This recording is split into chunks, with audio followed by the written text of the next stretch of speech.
It is so cool to be here among organizers. Because very often, I'm on book tour, national book tour, and I show up in so many bookstores where there are people who are not doers, but people basically interested in ideas, and then they show up and so on, and they're not organizers largely. And here I am surrounded by organizers, and I just love it. And I want to pick up on something Stacy said, which is that one of the things that goes with being organizers, for one thing, it's our nature to be ahead of the wave.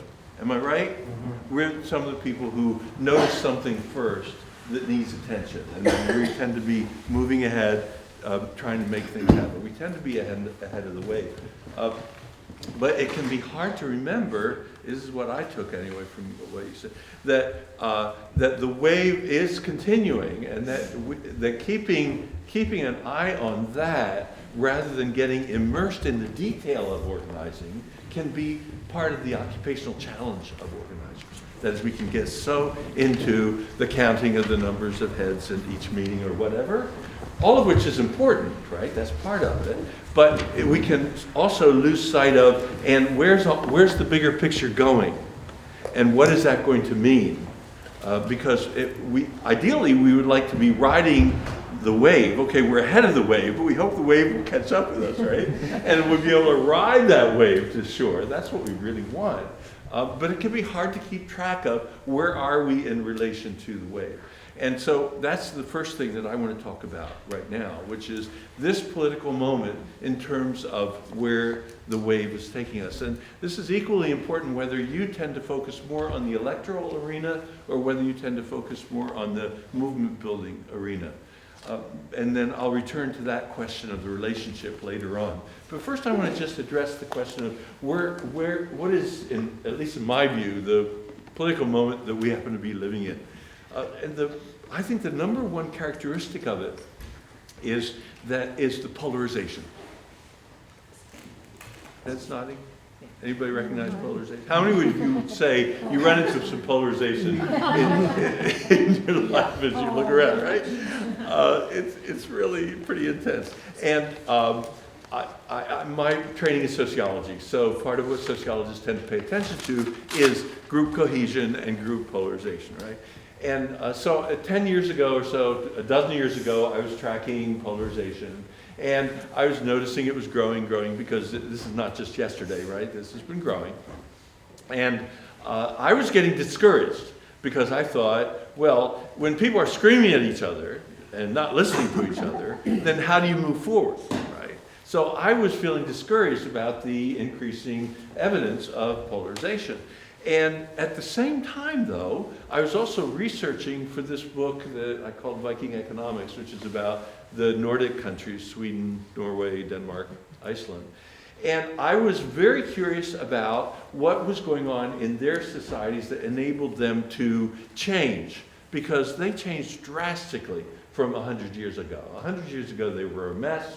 They were a wreck, huge inequality, lack of opportunity, lack of individual freedom, lack of democracy. It's one reason why so many Norwegians came to this country, and Canada, and Swedes did, Danes did, and there's this hemorrhaging of populations out of Scandinavia into other places where there was more opportunity. That's 100 years ago. Now, of course, the migration is to Scandinavia, because they are in the top tier of nations in the world by all the major metrics of justice and of economic equality and workforce sustainability, environmental sustainability, all those things. They are at the top of that. They're more together from a progressive point of view than any other nations, which is why Bernie Sanders was 4 years ago talking constantly, about the Scandinavians.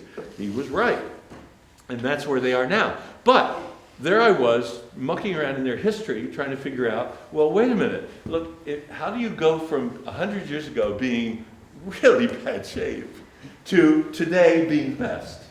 I mean, 100 years ago they were small and they were homogenous. And what was it doing for them? They were a mess, right?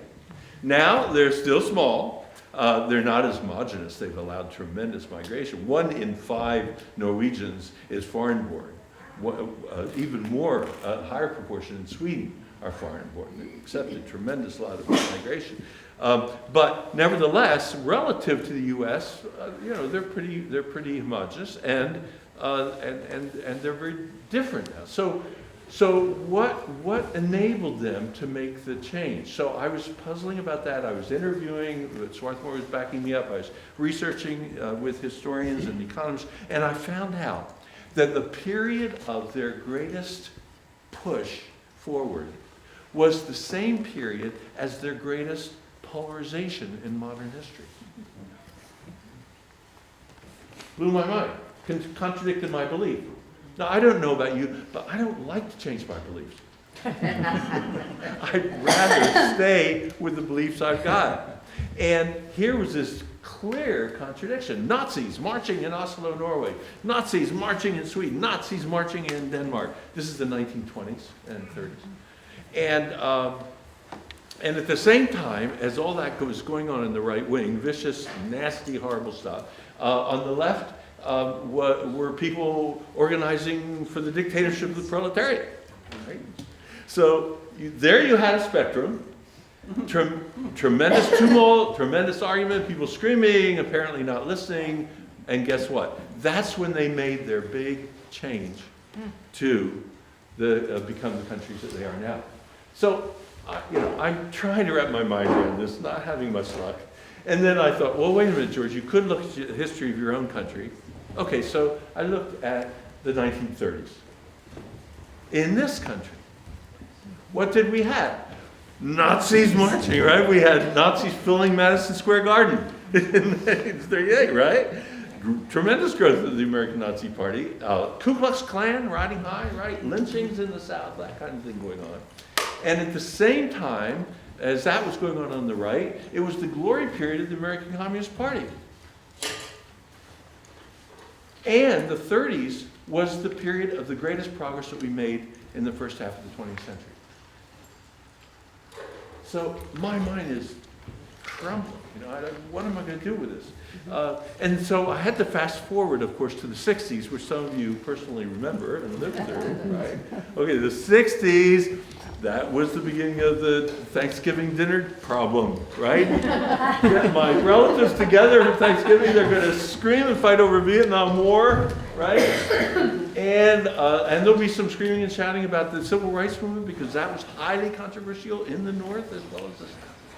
And there's going to be all this fighting going on. Well, I'll never forget, I married into Norway. That's how I got interested in the Nordic countries. I would never have learned anything about them if it hadn't been for falling in love with. I mean, that's one way to get interested in another country, fall in love with somebody from another country. So I had to, that's where my sweater came from, right? And so I chased her to Norway to marry her and learned the language and all that kind of thing. But she agreed to live here because I felt a primary loyalty and identity to this country. We had a great life over there. I had a great job. Everything was, I made friends with her family. They finally accepted me after great reservation, because Americans are crazy, they thought. But anyway, they decided I was an exception and they could love me. And I still thought, I really want I want to experience the destiny of my own people. I want to be in the struggle with my fellow Americans, and she was agreeable to that. So we came back here. So the thing that I'm remembering now, talking about the 60s and 70s, is that there we were in Washington, D.C. at a rally about Vietnam, and James Baldwin was speaking. I don't know if you've seen that wonderful documentary about James Baldwin, but he was an incredible speaker and had us just like that. And we were way crowded in the limited space because it was downtown. It wasn't a great space for a mob of people. So we were all pressed together because traffic was going around us, and her hip was right here, and we were like, listening to James Baldwin, and suddenly no pressure on my hip. And I turned, and there she is headed toward the concrete. She fainted. I grabbed her head just before it connected with the sidewalk. And she was out cold, and she was not a fainter. I said, Barry, what's up? What's going on? And she opened her eyes, and she couldn't talk yet, but she pointed in that direction. So I look over there, And there is a group of young men with swastikas on their shoulders. And she had not seen a swastika since she was a little girl in World War II Norway, occupied by the Germans. And it was a trigger event for the deep trauma that Norwegians experienced during World War II when they were occupied by the Nazis. Yes, we had the resurgence of the Nazis in the 60s and 70s. And also, of course, Ku Klux Klan riding high, right? Burning churches left and right in Mississippi and so on. All of that was going on the right. And on the left, there was the Symbionese Liberation Army. Anybody remember that? And there's all kinds of craziness going on the left. Tremendous polarization, screaming at each other and all that. And that was the period of our greatest progress in the second half of the 20th century. So here I am, I'm just thrown for a loop. I had this belief that polarization was an awful thing for progress, and it just was not checking out empirically. And I'm one of those people who believes in reality. I mean, I think some of you even say you believe you're part of an organization that believes in reality. And so I can't, there's a limit to how much magical thinking I'm willing to do. And so there I was, trying to puzzle this. And by this time, my Viking economics book was out. So I was doing a book tour in the United Kingdom. I was in Glasgow, Scotland for the book tour, staying with a Quaker who was a metal sculptor and was giving hospitality for wayfaring strangers like me. And so I was wandering around his house looking at this gorgeous, gorgeous metal sculpture that he had. And I said, man, how do you do this with metal? I mean, how do you work with metal and make it so beautiful? And he said, look, I can show you. And well, show me, because metal is just so stubborn, right? Like, how do you make art out of it? And he said, come on out the back, I'll show you. So I went out the back into his studio out in the garden, and there he shows me proudly his forge. He said, I had to apprentice to a blacksmith to learn how to work a forge in order to make metal malleable enough to work it. Thank you, I said. This is the metaphor I've been looking for to get my mind around reality. Polarization is a forge that heats up a society and makes it malleable so that it can change much more than it would when it's its usual cold self. So there you had early in the 20th century in the U.S., a cold society that wasn't very open to change. And then you had a period of polarization, and we were able to make major change in the 30s. And the same thing, again, the 50s, called God's frozen people, is what we were called in the 50s, right? God's frozen people, right? And then in the 60s, heat up, the forge is on, polarization, Nazis, all of that, and we make our big change in the second half of the 20th century. That's when we got Medicare, that's when we got all kinds of good things. And so now the forge is heating us up again. That's what's happening. And you as organizers, I as an organizer, we need to understand that. Also, it helps us to know that that polarization is linked directly to economic inequality. The footnotes are in both of those books, the political scientists who discovered this. More inequality, more polarization. Now, the last tax bill that was passed in the federal level locks in even more inequality than we've got now, which means nothing more predictable than more polarization. And that has enormous consequences for us, whether we're trying to win elections or whether we're trying to build movements or the combination thereof. It means that people on the right will be the pressure, the social pressure of the inequality and the polarization means that they will go more and more right and dig in more and more. There will be more KKK. Actually, are there some actually out front KKK people here? There used to be. We have, Out of Central PA. Our new the valley beyond Sunbury has more potential for radicalization from those right-wing organizations than any place in the state. Yeah, okay. I mean, we had it in Philly, and so I'm keeping an eye out, but yeah, so that's what we can expect, in other words. We can expect that. Now, if our theory of change is that the way you get progressive change is you get everybody in the community to agree that, for example, climate matters, and then the community moves forward and takes care of the community, then this is bad news for you, because your theory of change won't work. Don't expect to get, the community will get together, blah, blah, blah. The community will not get together. The community will continue to fragment. And historical experience is, that means opportunity for us to make bigger change than we can otherwise do if we got the community together. Are you following?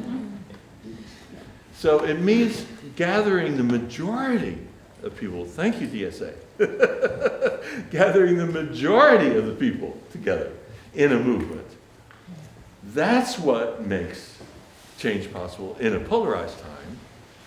And because the volatility throws more people into action than previously when they were kind of frozen. Ta-da! They start showing up. That's an awesome recruiting time for us to build a majoritarian movement. And so again, the challenge for organizers, okay, we're counting heads for each meeting and all of that, right? But also constantly to realize, and in 2 months, it's going to be easier if we keep reaching out. And 2 months after that, it'll be still easier if we keep reaching out. And never to think that today, that the photograph of today for each of your organizations is it, right? But to understand that you've got a forge working for you that is increasing the volatility of this society. Getting people to question more and more, oh my gosh, maybe, that is people with the potential to become that part of that majority, including working class people, to be asking themselves more and more questions about, well, okay, so I voted for Trump, but now I don't know. Like my brother voted for Trump. I'm close to my brother. I was brought up in a blue-collar family. He's very class conscious as I am.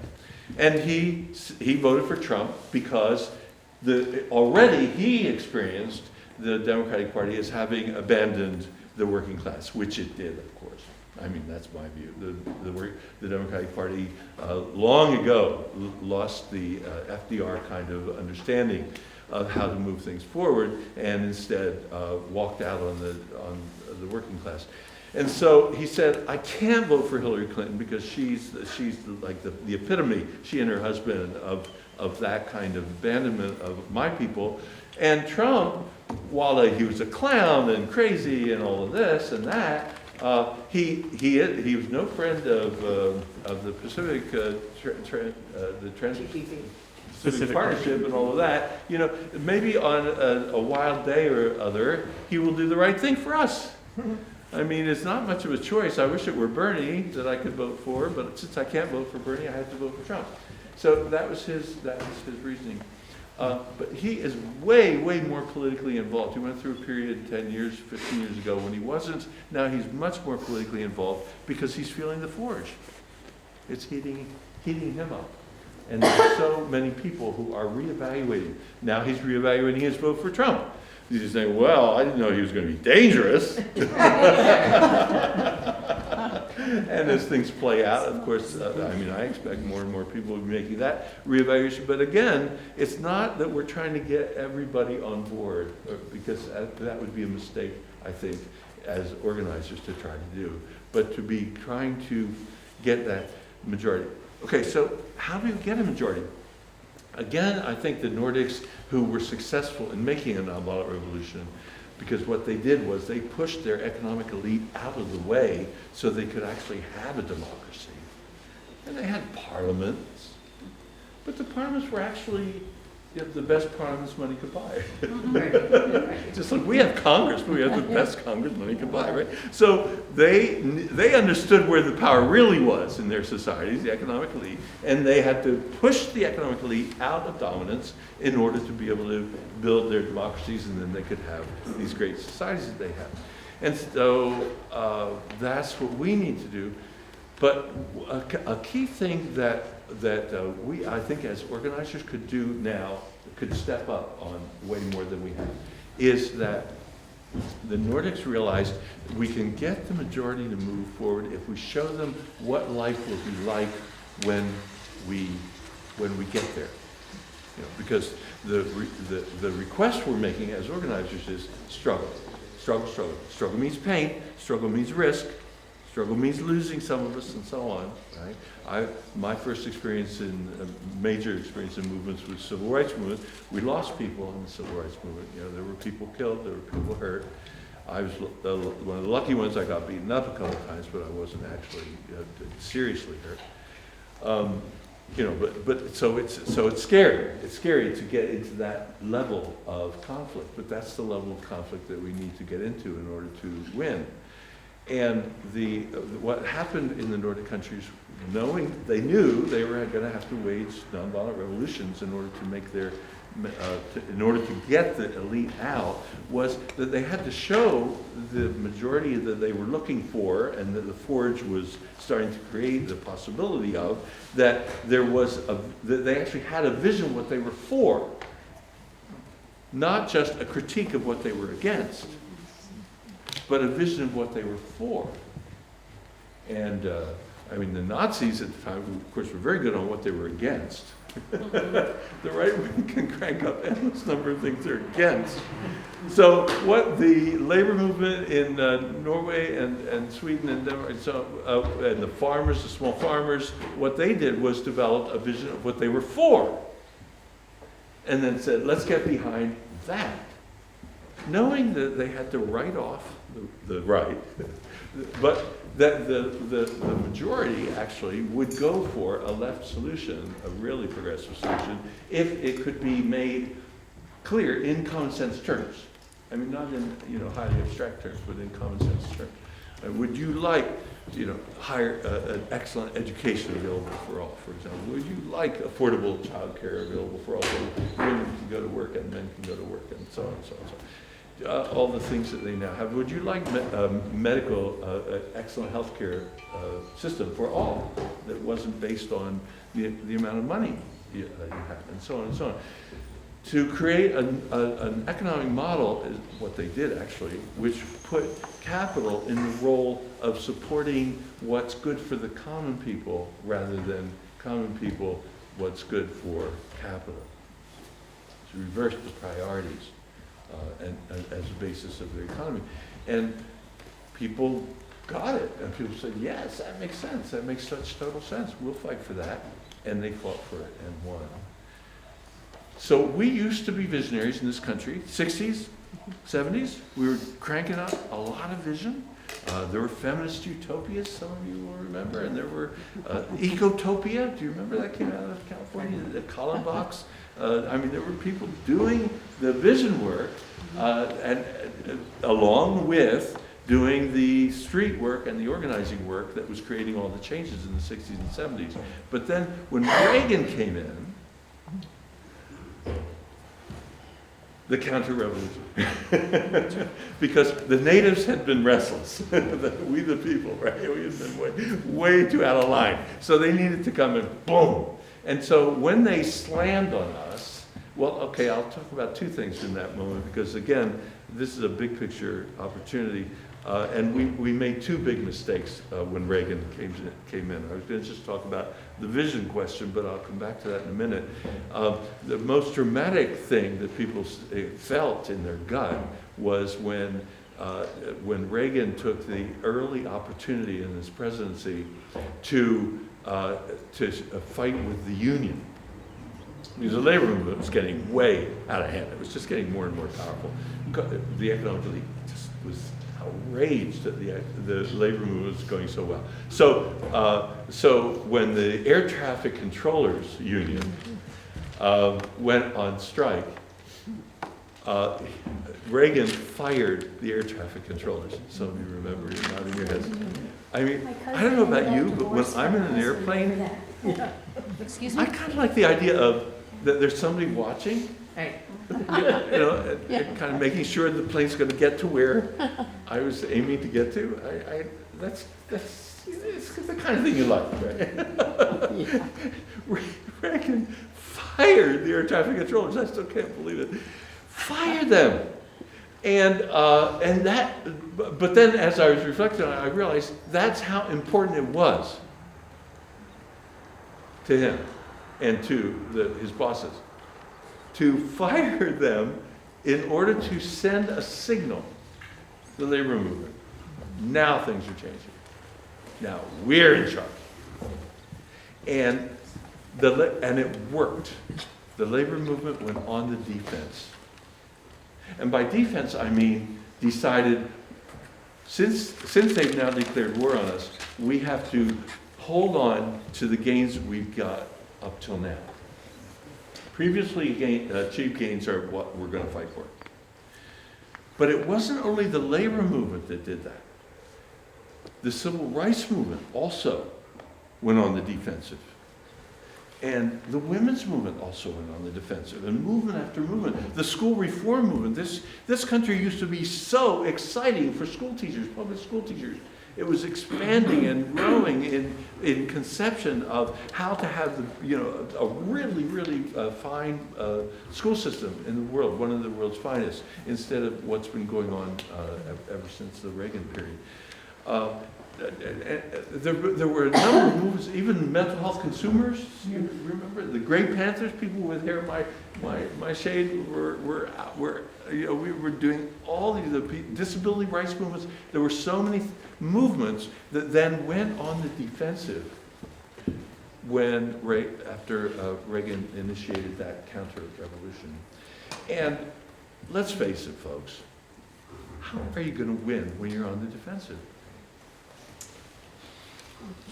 Military generals pretty much agree that if you go on the defensive, you'll lose. The only way to win is to stay on the offensive. Gandhi agreed. He kept telling his people in the fight with the British Empire, the only way to win is to go on the offensive. And by defensive, I mean, or go on the offensive. And what offensive means is to set the next goal and to fight for that. And then set the next goal and fight for that. See, what the labor movement wasn't saying we're not going to fight anymore. No, they said the character of our fight is to try to keep what we've got. And the women's movement is saying we're going to try to keep what we've got. But going on the offensive and staying on the offensive means, no, now we're setting the next goal, and now we're setting the next goal. The counterexample to that period was the LGBTQ movement, which ignored what the big movements were doing, the really big, broad movements were doing. The LGBTQ people were saying, no, now we're going to really go after around the AIDS issue. We're going to go on the offensive with regard to big pharma, right? And the hospitals, the medical profession in general. Federal government insists on aid for our people and for sick people and so on. And they won on that. And then satisfied? No. How about equal marriage? Oh my God, the biggest, not that. Yes! Equal marriage. Boom, boom, boom. Fight. And then, well, surely that's enough. No! Equality in the military. Not that. That hallowed institution of the patriarchy called the military. You can't touch that. It was funny. I remember at the time. By then, I was out as a gay man actually, and my wife and I, who are tremendously good friends and mutually supportive, that had decided to separate. And I was of course very involved in the LGBT movement, and I remember the biggest saying, we think there's a homosexual agenda. I used to love that. I would say, yes! You're right. It's called equality. Strange word for American political culture, equality. That's what we want. Yeah. So, and right, and now, and then bathrooms. Now it's bathrooms, right? It's all like boom, boom. You got that? Good. Then go that. Go for that. Go for that. That is what progressives want, right? So it was a catastrophic error of most of the movements not to follow the lead of the LGBT, but instead to go on the defensive and therefore lose ground, lose ground, lose ground. Where's the labor movement now, right? Where are women now fighting on reproductive rights at such, right? I mean, it's great. The civil rights movement, it's back to voting rights. It's back to black people getting to vote. And so on. All these steps back because on the defensive, you will lose. It's guaranteed. All right, so Nancy Pelosi was asked in the beginning of this session of Congress, what's your biggest priority now that you're Speaker of the House? She says, biggest priority, defend Obamacare. There you have it in a nutshell, right? After years of Medicare for All growing and growing and growing in popularity, after the last elections in which candidates who talked health care, Democratic candidates who talked health care were far more likely to win than those who didn't, and so on. After opioids, I mean, it's just an incredible explosion of interest in going beyond Obamacare. Defend Obamacare is what she said was going to be the highest priority. So there you have it. So the Democrats all along in that, since Reagan period, have been playing the defense game, abandoning poor people through the welfare rights change and so on and so on. And that defensiveness was a part of movement life as well, except for the LGBT. So strategy matters. If we have a vision, now that's number two. Number one was the strategy matters, and it pays to be on the offensive. The second thing that we learned from the post-Reagan period is that when we have a vision, we're far more likely to inspire people to move forward than if we don't have a vision and are just talking about reaction to negative stuff. So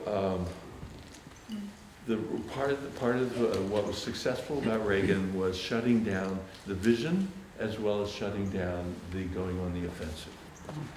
And we became a vision-averse society. So that by George, which George Bush was it who said that vision thing? Called it the vision thing. And we became fairly vision-averse, right? And dystopian novels and popular culture reflected it, right? More and more dystopia. Turn on television almost any night, you can see the dystopia being unfurled. Hollywood got excited about dystopia. And we as a movement tended then to become very reactive. Oh, the latest outrage from DC. Oh, the latest this, the latest that. And so not only does that, from an organizer's point of view, really tire people out. Oh, come rally around the latest outrage.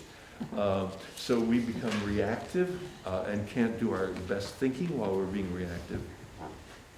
But also, it means that we tend to forget that we are basically about positive change. That's what we're basically about. I think that's what motivates us as progressives, isn't it? We want things to be better. It's not that we don't want things to be hell, and they're not quite hell yet, but we, we want things to be better. And that is what actually inspires people. That's what worked for the Civil Rights Movement. It kept inspiring people by saying, things can be better in this way and that way and this way and that way. Let's push, push, push, and push forward. And of course, Dr. King was, they had that asset of someone who kept being visionary in his whole aura, in his spirit. He had the ability to channel a spirit of positivity. And it's hard for us to maintain that now. We have to do self-care that Ken said we'll be able to experiment with at lunchtime and every day, really. But that's an important thing to do. Okay, so maybe that's enough perspective type stuff for you as organizers, and because I do want to give you lots of chance to push back in terms of what would that mean for my organizing life, and what would it mean for us in central Pennsylvania if we really fully take into account what this political moment means and the opportunity that it provides, and how we can grab it and keep building our organizations based on it. So I want you to have that chance. But just before you do, I also want you to have a chance to turn to each other in small groups in order to try to come up with the questions that seem to be the most key for you, and also that might push back on some of the things I've said, because I've tried to be a little bit provocative, and probably I've said some things that you would disagree with. It would be lovely to find out what those are too, so we can share about those. So would you turn to each other wherever you are, and you can stand up if you want, if that makes it easier. We hug and get warm. Warm up. Hug each other. What are some questions you have? So, what are some questions that are most on your mind? Okay, first hand I see. Many of us liked the metaphor of the forge. Oh, good. We talked about whether it was national or a personal forge, but our concern is,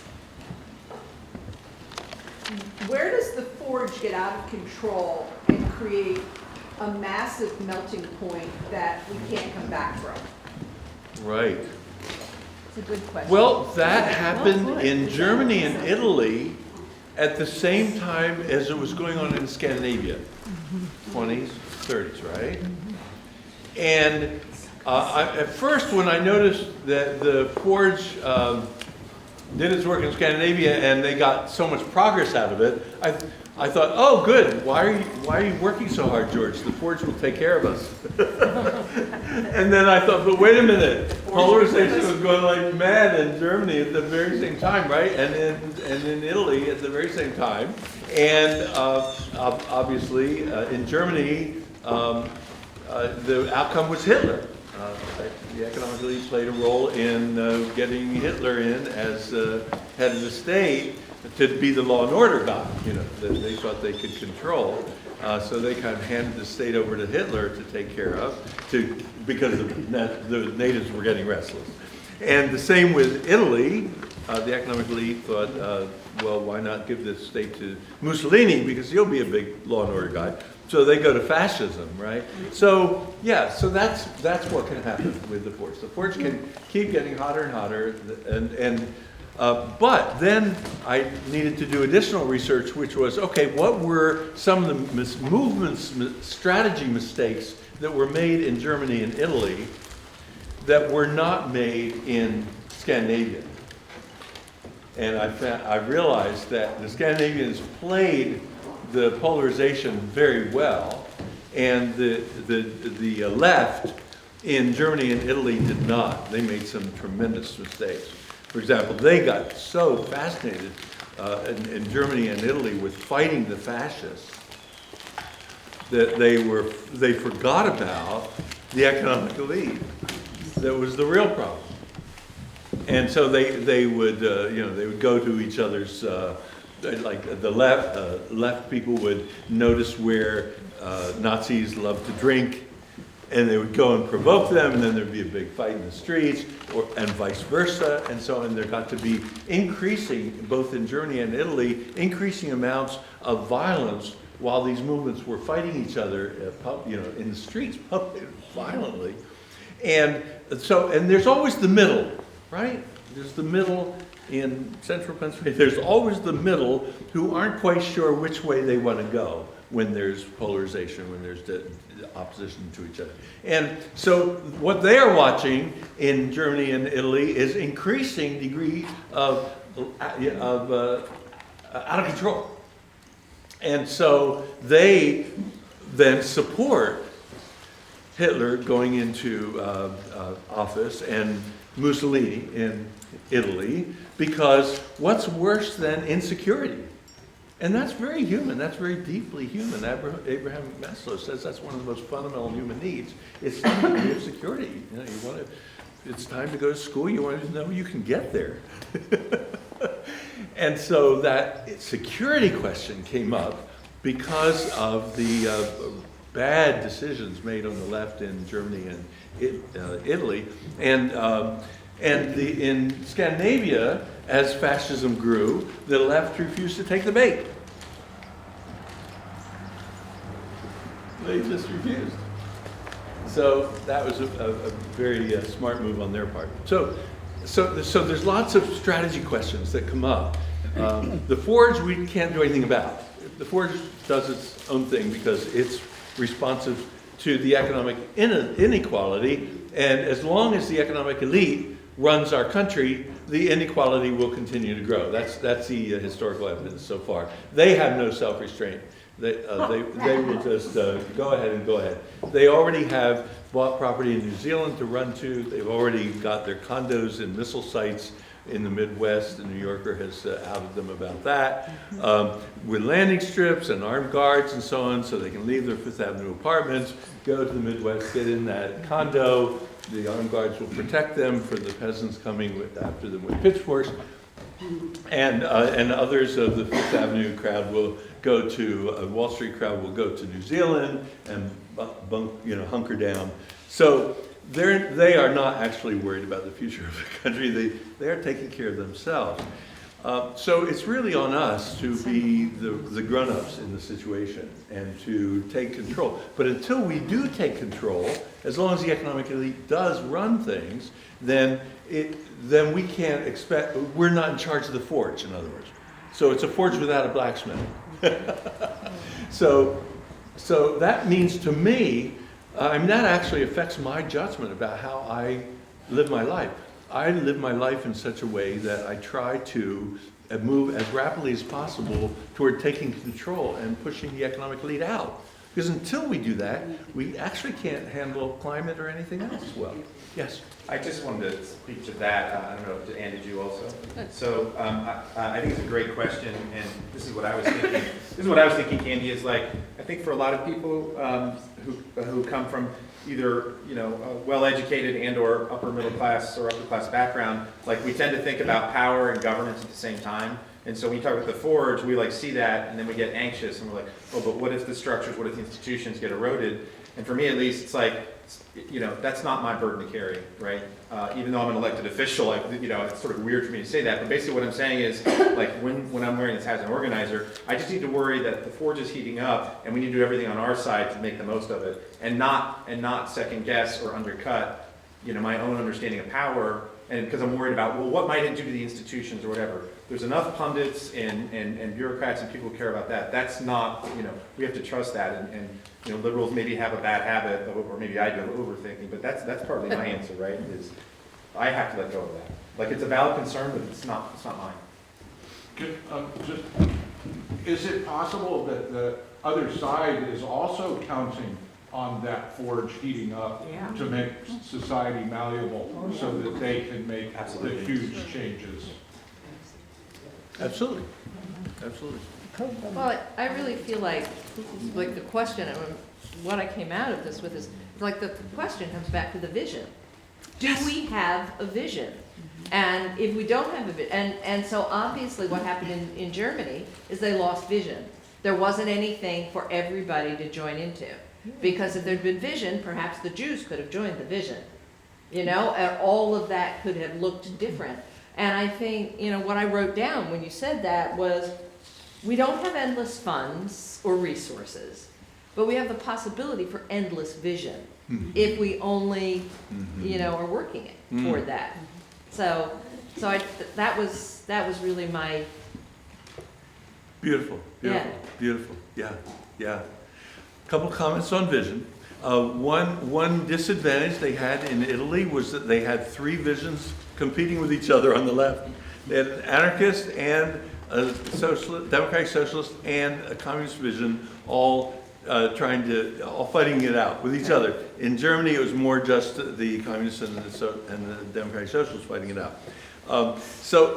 And in Scandinavia, on the other hand, although they did have communists there in that period, the social democratic socialists were able to develop hegemony, basically, partly because they were able to put things in so much common sense terms. And they were able, therefore, to attract the small farmers because it was a very farming, society at the time, economies, and the industrial workers. And they were able to appeal to them because they put their socialism in terms that they could understand. And when the communists would come by and say, "Dictatorship of the proletariat, dictatorship," like that. So that's part of what we need to do as we develop our vision, is to go for something that will be widely supported.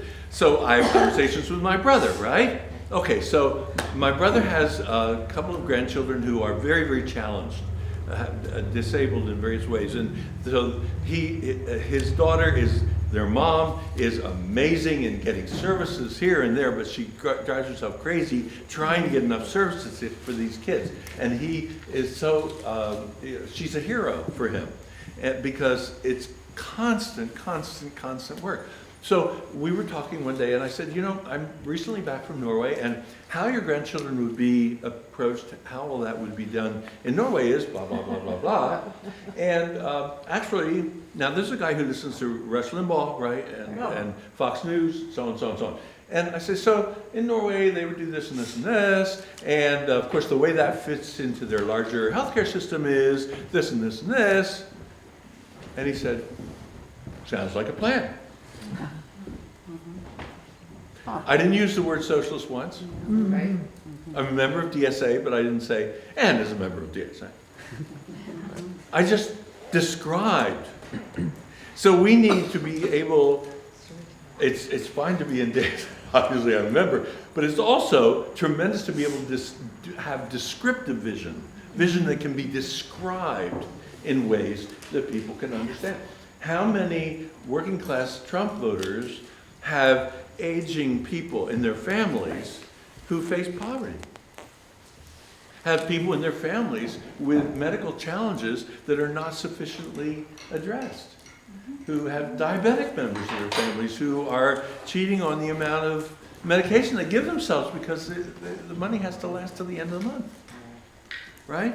So if we can do vision, I think one of the things we can learn from the Scandinavians and from the Germans and Italians is that if we can develop our vision in ways that are descriptive and common sense, instead of having to put too much ideology on them, that we are more likely to get there. And then we still need, I think, the DSA and others, the philosophers. I met a philosopher here today.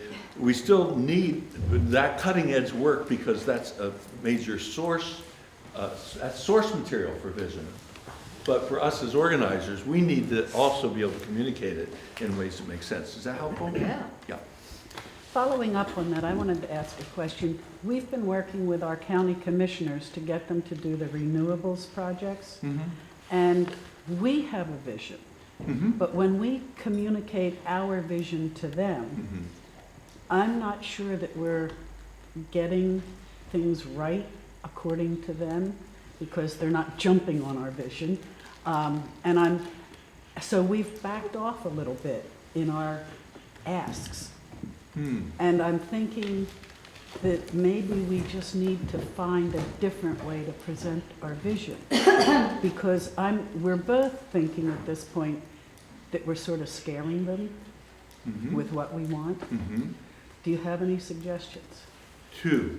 One is, the people who most of all need to hear the vision are the people that you're recruiting to make your group bigger and bigger and bigger. So it's not so much the vision for the commissioners at this Okay. point.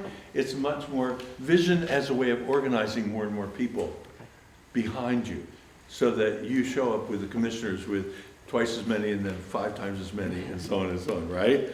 That will scare the commissioners. And that's my second point. I think it's terrific to scare commissioners. And I don't know your commissioners, but I mean, I think most office holders and heads of banks and so on, like the group I started in 2010, we became very effective. It was a Quaker group, so we called ourselves Earthquaker Action Team. We did a our goal was to stop PNC Bank. Some of you have PNC banks in your communities. PNC Bank, 7th largest bank in the country, was the #1 financer of mountaintop removal coal mining in Appalachia. #1 financer of blowing up mountains for coal. Dirty coal, right? And so we went after them. And so when we would talk with the regional president and then the CEO of the entire bank and so on, and when we hunted him down in Pittsburgh in his home and stuff, we scared them all. And I thought that was great, actually. I would love to see heads of banks and office holders all quaking in their boots because they see us coming as this mass power force that they have to deal with. And from their point of view, after all, they're managers, right? They're managers. Office holders are managers, basically. So they have to try to manage things and hold things together. And they've got folks coming at them from that side, right? And then you're coming at them from this side. And it's the nature of their job to try to manage all of that.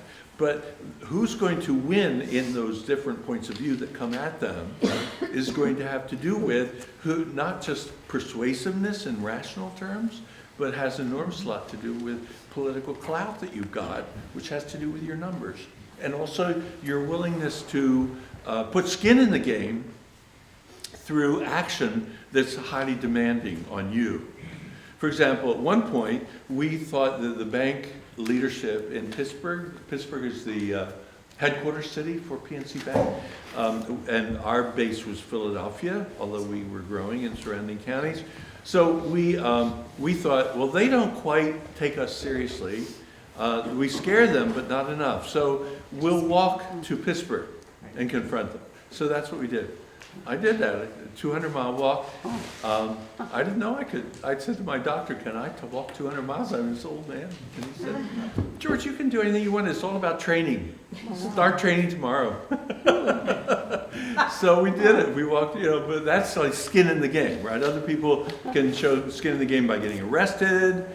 We did that too, actually, in bank lobbies and stuff. So there are a lot of ways in which we can show. Of course, Gandhi was an expert on that, because how do you impress the British Empire? The greatest empire the world had ever known up to that point, right? How do you impress the British Empire? And he said, we got to show skin in the game. Got to be willing to fast or get arrested or whatever it is, whatever it takes. Be willing to be killed in order to show them how serious we are. And that, I use that term "skin in the game" because that's popular among business people. Because if you're an investor, it says, "Oh, good, that's a nice new idea. Let me know how it's going." You might also say, "And by the way, I am willing to give you that $50 million you asked for, but I'm wondering how much. Are you putting up your house? Are you betting the farm or something like that?" Oh, you're not putting any money into this project at all, but you're willing to take my $50 million? No, I don't think so. I'm not going to support your idea. So from that business head, from that managerial point of view, they do want to know how much skin you have in the game. They want to know how much effort and sacrifice you're willing to put into your goal. Yes? Why is why is walking, I know it's kind of a stunt and it would get publicity, but why is that show more than, because they know you're coming? No, it's not such hard work. Well, I know it is for the individual, but I can't imagine that anybody sitting in a bank really cares that you're walking there. They did, especially with the age of the people, some of the people were walking. And we also had teenagers walking, and of course the teenagers have to find other ways of doing, showing skin in the game. So the Sunrise Movement, for example, which is a very rapidly growing movement in our country, focusing on climate change, they're the people who lifted up the Green New Deal as a vision for the United States and made it a buzz kind of phenomenon. They are growing very rapidly, and the way a lot of them are showing skin in the game is by dropping out of school in order to be full-time organizers. And if you can imagine the kitchen table conversations when your 19-year-old or 20-year-old says, I'm dropping out of school for a year to join the Sunrise Movement, you know, and the parents are saying, I've already put $35,000 into your schooling and you're going to drop out, right? Can you imagine those conversations? And the youngster says, yes, because there's the future beyond college, you know, that I have to think about. And you haven't given me much of a world to work with, and I'm going to do it.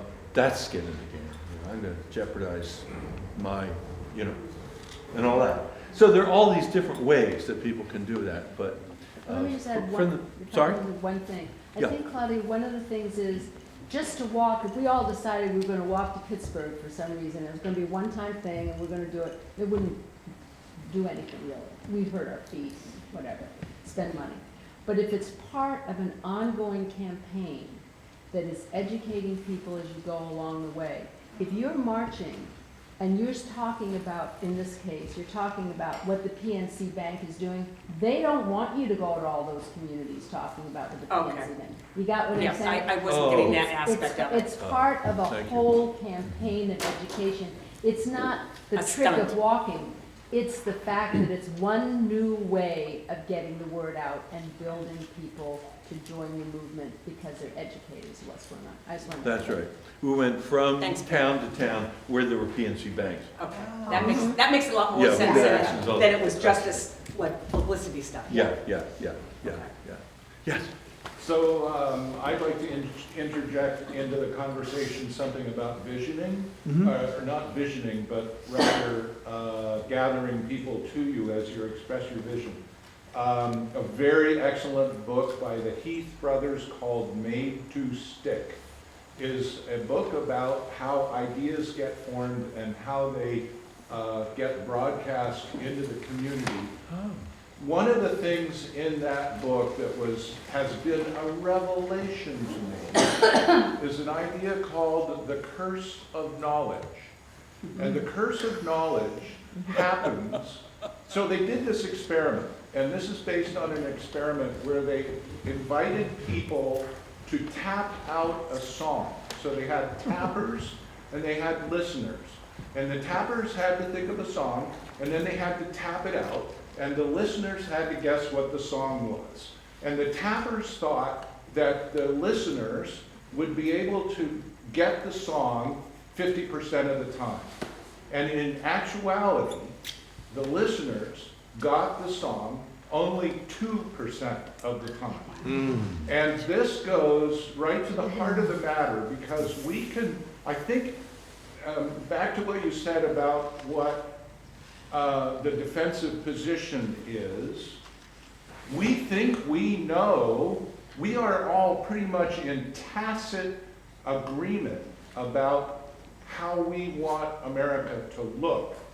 And that tacit agreement is under assault by the hard right, and they are actually changing in real time, they are changing the definition of what America wants to look like. And we are tapping out a song that nobody else can hear. And so we have to figure out a way to be extremely explicit about what it is that we want to keep, that we gained in the 60s, so that in the long run, we don't get overshadowed by this new vision that is, and of course, then the conversation wants to go on, how big is your megaphone? And so we can talk about that too. But I wanted to Very inject this helpful, idea very of helpful. the curse of knowledge. Very, very helpful. What's I your couldn't name? agree more. Caleb Williams, Caleb Williams? yes. That's very helpful. I want to look for that myself. Actually, I wouldn't say though that what we want to do is keep what we got in the 60s, right? But instead, we want way, way more. One reason why I put 5 years into writing Viking economics was because I think that's a vision that people will buy in our country. That's my experience. Book touring for a year and a half, people, whoa, wow, it works like that, it works like that. For example, one of the things, I found out a lot of stuff I didn't know. One of the things I learned was that there are more startups in Norway than there are in the United States per capita. Because they really support their entrepreneurs, the people who start businesses. And they do that because they regard entrepreneurs as creative people who are creative in the economy as compared with, say, doing sculpture or creating operas or something like that. They're noticing, oh, there's this missing product or there's this missing service or something that I could put together an organization that could provide it, and so on and so on. And they really support the entrepreneurs because they know that innovation drives a stronger economy, just like innovation drives stronger pretty much everything, right? And so they have tremendous flourishing of innovation and support for entrepreneurs in the Scandinavian countries, even though those countries, the model, the economic model overall is a democratic socialist model. In Norway, for example, more enterprises are owned by the public than in China. Communist China doesn't have as much publicly owned enterprise, means of production and so on, as Norway does, but Norway is thriving with regard to entrepreneurial innovation and activity. I've got a chapter on this in my book in which entrepreneurs are interviewed and asked, well, why do you still live here? They tax you like crazy. I mean, that's part of the deal, right? We support you and then we tax you like crazy, right?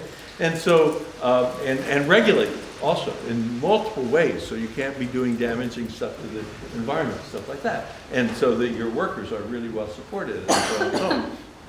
And entrepreneurs would answer, CEOs, people making, owning their firms and liking it, saying, oh, I know I could make way more money in the US, but I'd much rather live here because this is way, for one thing, it's virtually crime-free environment. I wouldn't like to, a woman can get out of, leave a nightclub in the capital city of Oslo at 4 a.m. and walk home alone without any worry about it.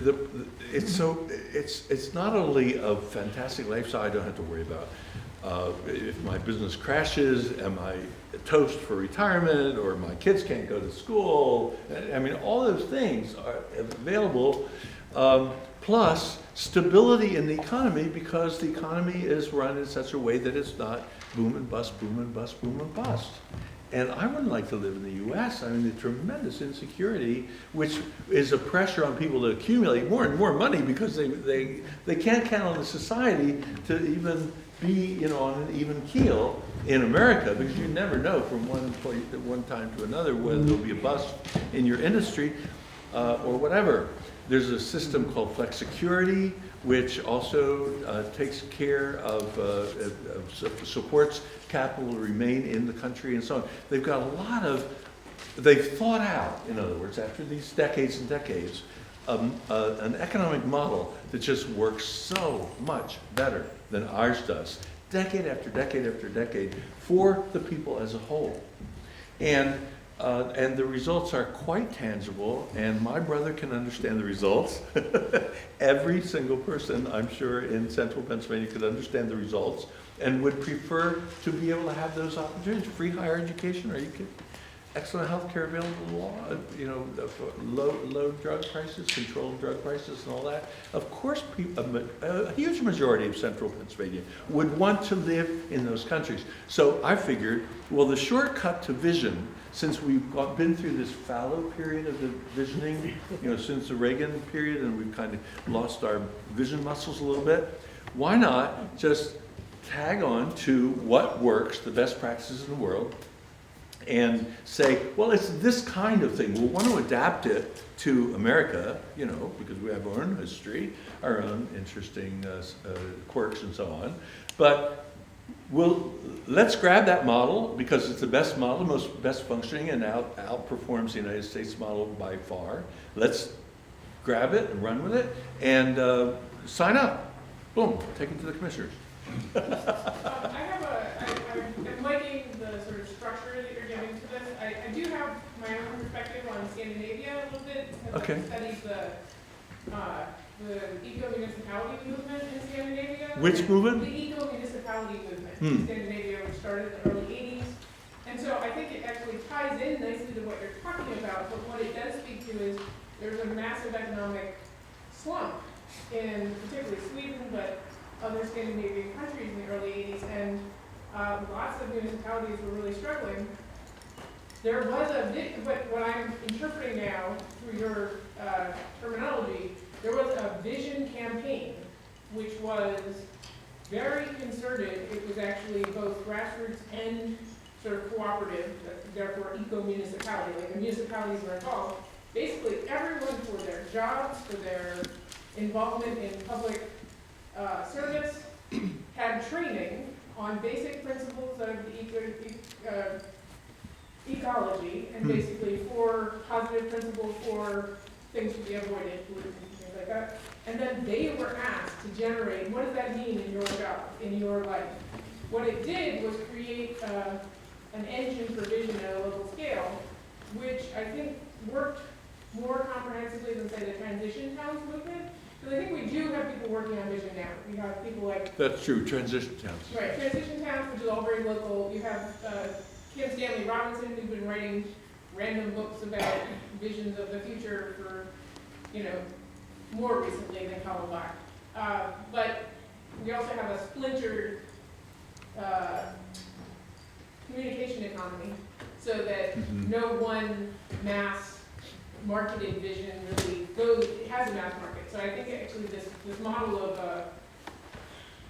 of cultivating local vision has a lot to offer. There's actually entire, like the Business Alliance for Local Livable Economies is tied to this, and there's the entire Natural Set for Communities program to try to help people understand issues in their own area. That said, it's all very environmentally focused, and so it doesn't have this larger issue about labor in general or money in politics, because I think it's coming out of Scandinavian countries which we're not dealing with those crises in the same way.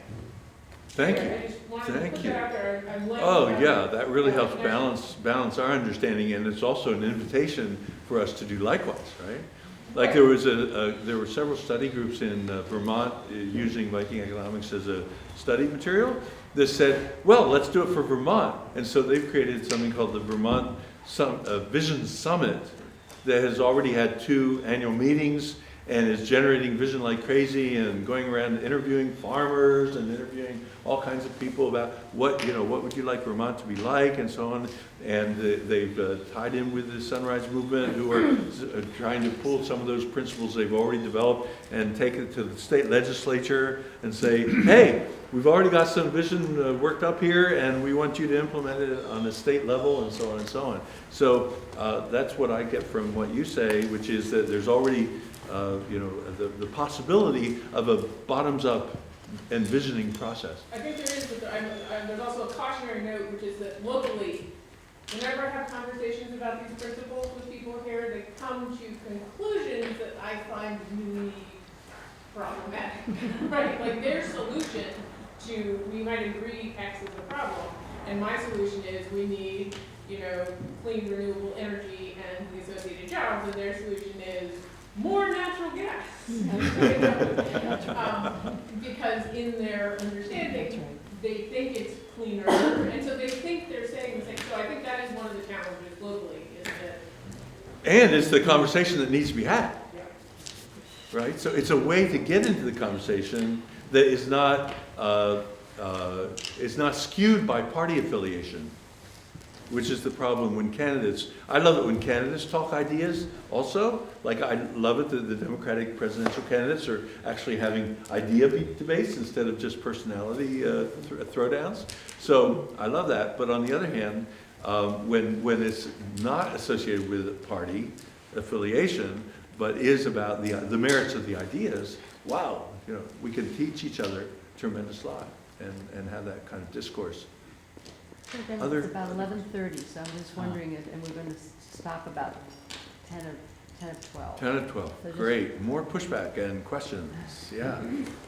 I have a voice problem, so I'm going to try to talk through it. For me, every single issue now, these days, has to be analyzed in relation to climate change. Right. And I find that those of us who speak about climate change have a real difficulty, because we have a vision, and the vision is negative, a lot of it. We're asking people to accept the fact that things are bad and they're gonna get worse. When we give our slideshow, we show drought, we show fires, we show floods, etc. So my question is, how do we develop a positive vision that counters or maybe goes along with the negative vision that is out there, that we want people to accept? It's the reality. The positive vision, though, for me, has to do with asking people to accept the fact that we have to live within limitations, that our planet is limited, that we can't any longer live according to what Greta Thunberg is calling the fairy tales of eternal growth any longer. And so, how do we craft a vision that asks people to live within those limitations, and yet how do we craft it in a way that, avoids telling them that they've got to give up their cheeseburgers, that they have to live like hippies, right? That's my problem. I'd like to have you address that if you could. Sure. Well, it really is a problem, and I think that one of the reasons why environmentalism has been such a hard row to hoe now for decades has been exactly because of that. So I think, though, that there's an experiment going on that gives us hope of an alternative way of going at this, and the experiment is called the Green New Deal. Yeah. And it's a worthwhile tracking and maybe adopting, because when it was proposed in DC, the pollsters right away checked it out and Right. found that a majority of Republicans liked the sound of the Green New Deal. An even larger majority of the Democrats did, of course. But a majority of Republicans said, well, from what you're describing, that sounds good to us.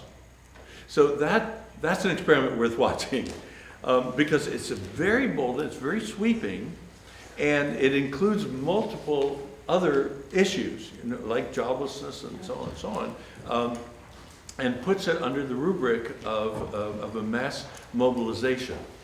Now, there is a kind of disheartenment, I think, that's going on not only in the environmental movement, but also in a lot of communities there are a lot of rural communities that are smaller than they used to be, right? And rural hospitals closing, and lots of those things that give people a sense of we're going down, which was a lot of Trump's appeal. He was saying, let's make America great again, because in our lived experience, things are going down, they're going down, the kids are leaving for college, they're not coming back, and all that, right? That sense of sag. Right? So what that helps prepare people for is the possibility of a mobilization. Now, some of the oldsters can be a resource in this way, because oldsters remember the World War II mobilization, like I do. And a lot of people of my generation will, or at least have heard of, kids stamping on tin cans for recycling, victory gardens, things that you refer to as hippie, actually were as American as you could possibly get. Super patriotic, the Victory Gardens, right? And so what the Green New Deal, one way of describing the Green New Deal, but that might be especially useful in places like central Pennsylvania, is a return to that degree of coming together as communities. I mean, that's a place where you could kind of, use that language and be with integrity, in order to mobilize for the changes that really need to be made. And just like in Detroit, one day they were making autos, and the next day they were making tanks for World War II, right?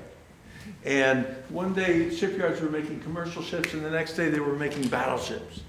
There was this national mobilization. Victory Gardens and all were part of that because we were mobilizing to meet a threat.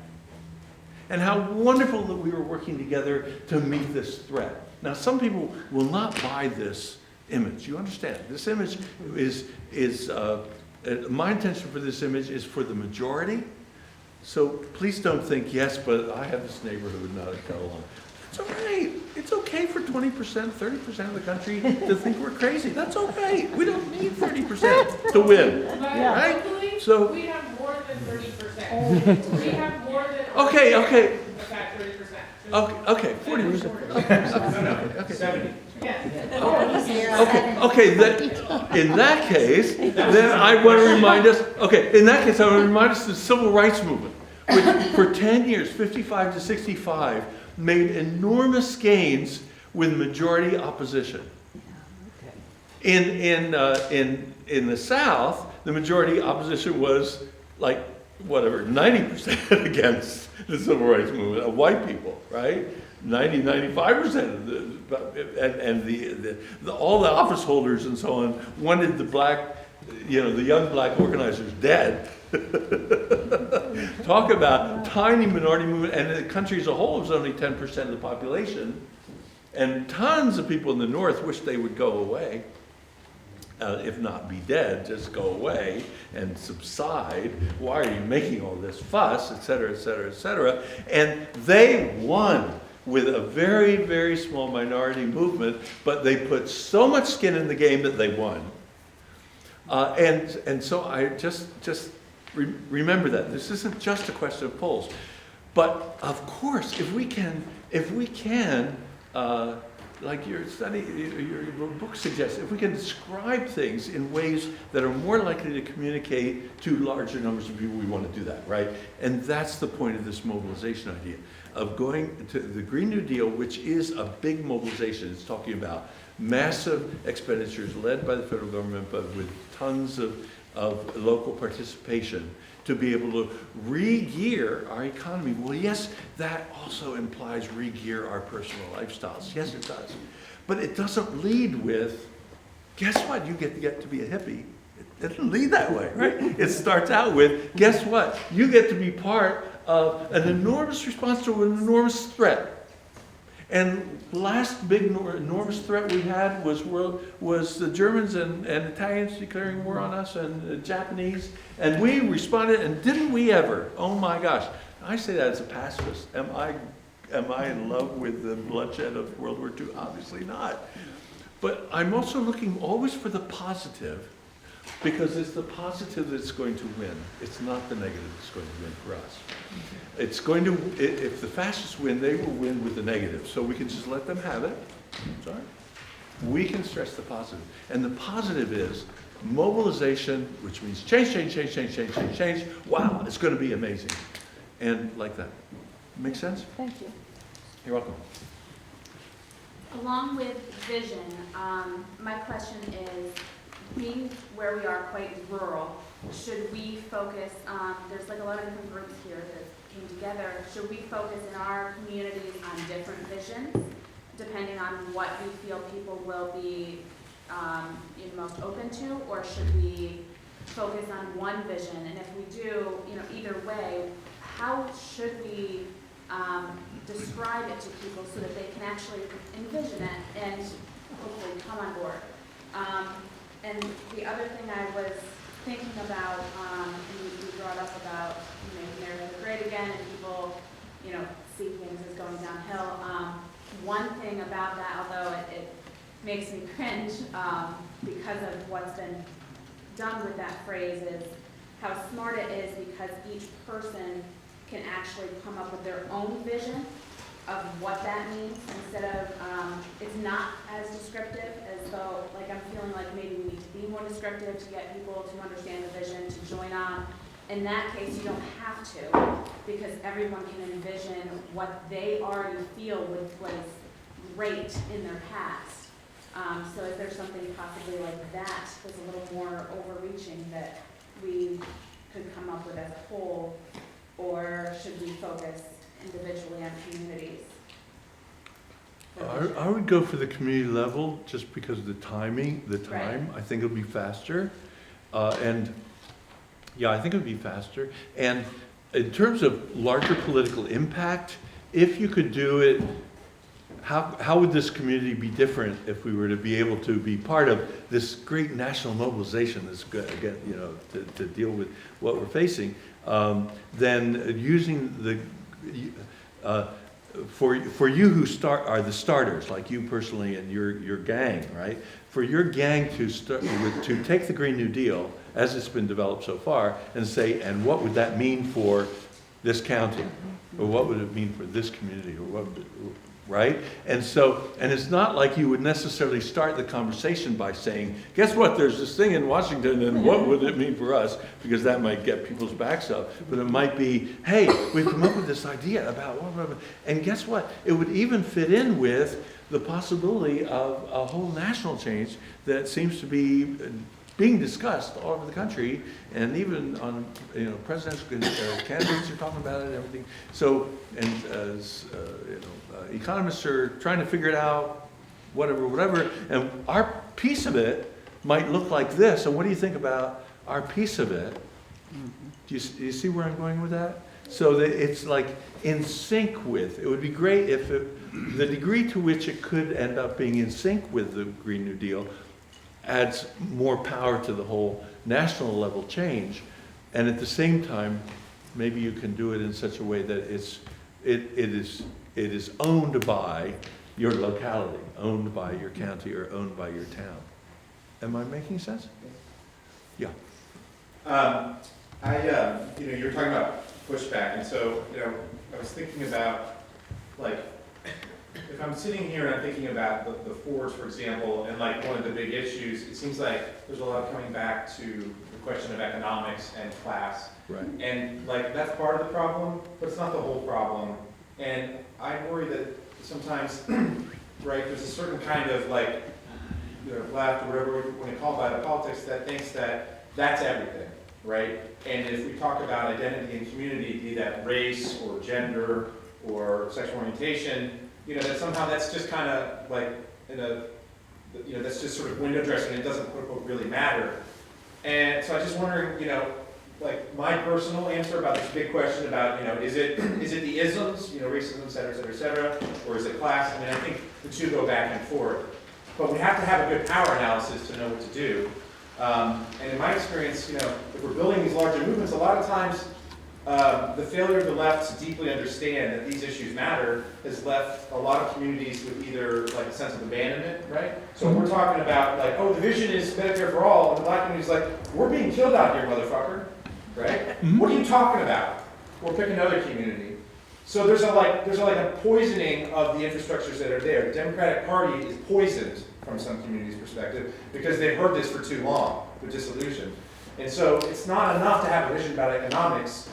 I don't know what the answer is. I personally think the analysis is that, you know, class and what I'm calling community and identity, those things interweave. But I'm just wondering what you think about that, because it's been very absent, I think, in these conversations. And the northern countries are interesting. You know, there's one book I read called Dark Continent. It's basically like, you know, Europe basically homogenized and then did this, right? So, you know, maybe there are limits to how much we can learn from those countries. But anyway. Right. Well, in those countries, the big thing was that the industrial workers looked down on the farmers. Yeah. Right. A town. You have that here probably. You know, the Hicks Yeah. are the people who live in the farm. They don't. You know, and we, the town guys. so and so on. So they had enormous gulf that they had to hang together on this.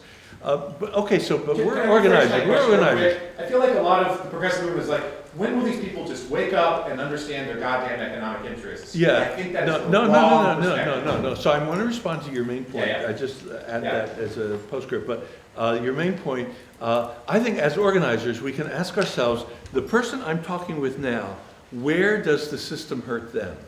Yeah. Right? So if I'm talking to a woman, I don't start talking about, guess what? There are white working class men who are in trouble in our country. No, I don't start talking about that to a woman. I start talking as an organizer about, when are we going to shape up this country so that women are equal to men? And how can I be useful in that?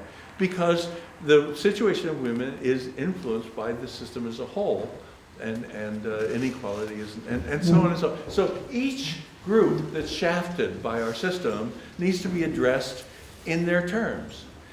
But because you've got the hub reinforcing and reminding you it is a system with multiple parts, that supports you to be able to make connections, right? Say, oh, right, well, you want more women's equality, and think of how that relates to so and so and so on. And in order to get what you're saying you want, we're going to have a coalition so we can also speak to those needs as well, and those needs and those needs and those needs. So we get, as organizers, to be making connections and assisting people to make connections between the particular way the system hurts them and the particular ways it hurts lots of other people as well. Yes, you have. I just had one comment. Yeah. Just if, I didn't mention it when I did my introduction, but if you're excited about the vision of the Green New Deal, we do have a Green New Deal Lewisburg group that's part of the Sunrise Movement. If that's something that you're interested in pursuing or being a part of, they were also part of the climate strike with us. So I just wanted to mention that. You can get in touch with me or one of our other members who can plug you into that. So you have a local resource. And they do have an amazing vision. I mean, it's one of the few places where we do have a vision on the left, and it's a big one. And I think that there's a lot of room for filling in the details. A lot of room for filling in details, and that's deliberate. I mean, they knew it would have to be a huge conversation, yes. How or what is the key for communicating that wider vision? Your vision of whatever is wonderful. But I look out here and I've got trees and I've got everything that I want. Why should I worry about Other people. About other people. Penny? Right. Penn. Right. Why should I worry about her? Right, I so- mean, if she would get off her duff and get out there and do something, she could be different. Right, so as an organizer, I have a conversation with you, and you tell me you have everything you want, and I say, thank you, and I'm so glad to meet somebody who has everything they want. Have a good life. And I move quickly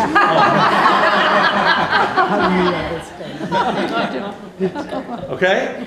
I move quickly on. I only want to talk with people who have an awareness that there's something wrong, that impinges on their lives personally in some way. And I think that'll get me up to, say, 90% of the people. Actually, my lover is a person of wealth. He's a guy who was born into a hereditary wealth family. And so I've had like an inside view of the 1%. We've been together for over 30 years. And he tells me stories, about what it was like to be brought up that way and stuff like that. I get to know more and more of his relatives and his circle and stuff like that.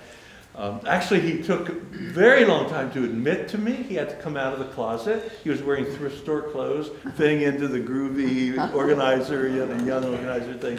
And finally, like, in trepidation, knowing my blue-collar background, said, I'm a wealthy wealthy guy, don't run away, like that. So anyway, but I've been privileged to be able to like have a look inside there. A lot of miserable people. A lot of miserable people. With tons of money and unhappy people. So there's a ministry to be done there too, if there's anybody here who especially wants to organize rich people. Some of them are definitely organizable. But anyway, but if they are happy, leave them alone. Get out of there as quick as possible. Thanks very much for the tea. See you. And on to the next, because we as organizers, we want to spend time with people who are ready to be organized. Absolutely, yes. The kind of campaign besides the campaigns that the mass media love to tell us about. Right? We get these constant mass media barrage on electoral campaigns, and so we probably learn a lot about those, right? In that way, we also learn about them in school. What's kept fairly secret from us, both by the mass media and by the schools, is what is a nonviolent direct action campaign? Even though that very frequently is what pushes the needle in social change. That's what got women the right to vote, for example, was a nonviolent direct action campaign. That's what the civil rights movement won again and again and again, campaigns, and pushed things forward. Yes? Can you say those letters slowly? Nonviolent direct action. Nonviolent direct action campaigns. So that's what I wrote the book about, how we win, because very often it's social movements pushing forward winning direct action campaigns, which then get the elected officials able to ratify that through legislation. So I'm going to take apart the structure of the nonviolent direct action campaign, like the civil rights campaign, and let you see what really goes into it, because it would be very, very useful in our country if we had at least 20 times as many campaigns as are going on right now. There are many direct action campaigns going on right now. Actually, one of them that is in the headlines a fair amount is the auto workers campaign against General Motors, one of the biggest corporations in the world, brought to a standstill by the workers. They're doing a nonviolent direct action campaign. Okay, what's involved? First of all, if you're a community group, you can ask yourself, or a grassroots group, you can ask yourself, what's an issue that we might tackle, that we might be able to win on? Yesterday, in wherever it was we were yesterday, somebody said, well, but that's really hard to decide. What's the most important issue to work on? I argue with my friends sometimes about climate's more important. No, this is more important. No, that's more important. So what your group can decide to tackle, the issue your group can decide to tackle, if it's not already set up by the nature of your group, is an issue that is available for win. Because winning tends to build movements more quickly than not winning. I mean, yes. It's an extraordinary statement, isn't it? What quotes around that? George It's said important. that. I mean, I'm laughing out of the joy and I self-realization. know. Somebody had to say it. Winning campaigns build movements more quickly than not winning. And so that was one reason why we chose the blowing up of mountains in Appalachia when we did, because coal was on its way out as a primary fuel, right? Natural gas was on its way up, fracking and so on and so on, and coal by comparison was not as strong. And so we thought, oh, good, the vulnerability of coal makes this to be a good time to stop blowing up mountains for coal. Because also available as an issue was the fact that people don't run around saying, let's blow up mountains. In fact, when would ask people, what do you think about blowing up mountains? They're doing what? Was very often the reaction in Philadelphia. You folks would have maybe been more in touch with it. But anyway, it made it a great issue. And so we decided to go after the demand that no more financing of mountaintop removal should be done. Because we found out, we did enough research on our issue, to notice. Now, of course, this was in the context of a general commitment on climate justice, right, and economic justice. So it was within that context that we chose that issue. But then there was the question of how should we formulate our demand, and we thought, let's tackle, since it costs a lot of money up front to blow up a mountain, and then you make it back by extracting the coal with very few workers needing to do that, let's go after the financiers of it, and that'll stop the mountains getting blown up. So that's what we made our demand, stop financing. But then we needed a target. Who is financing? So we went after the #1 financer of mountaintop removal coal mining in the United States, which happened to be PNC Bank. And we thought, goody. One reason why these started to really go together is very, very attractive was because PNC Bank had branches all over the place. It's like the sit-in movement of the civil rights movement was successful partly because there were lunch counters practically everywhere with managers who wouldn't allow coffee to be sold to black people, right? So the availability of places of action were multiple. You didn't have to travel, 100 miles to find a chance to do something.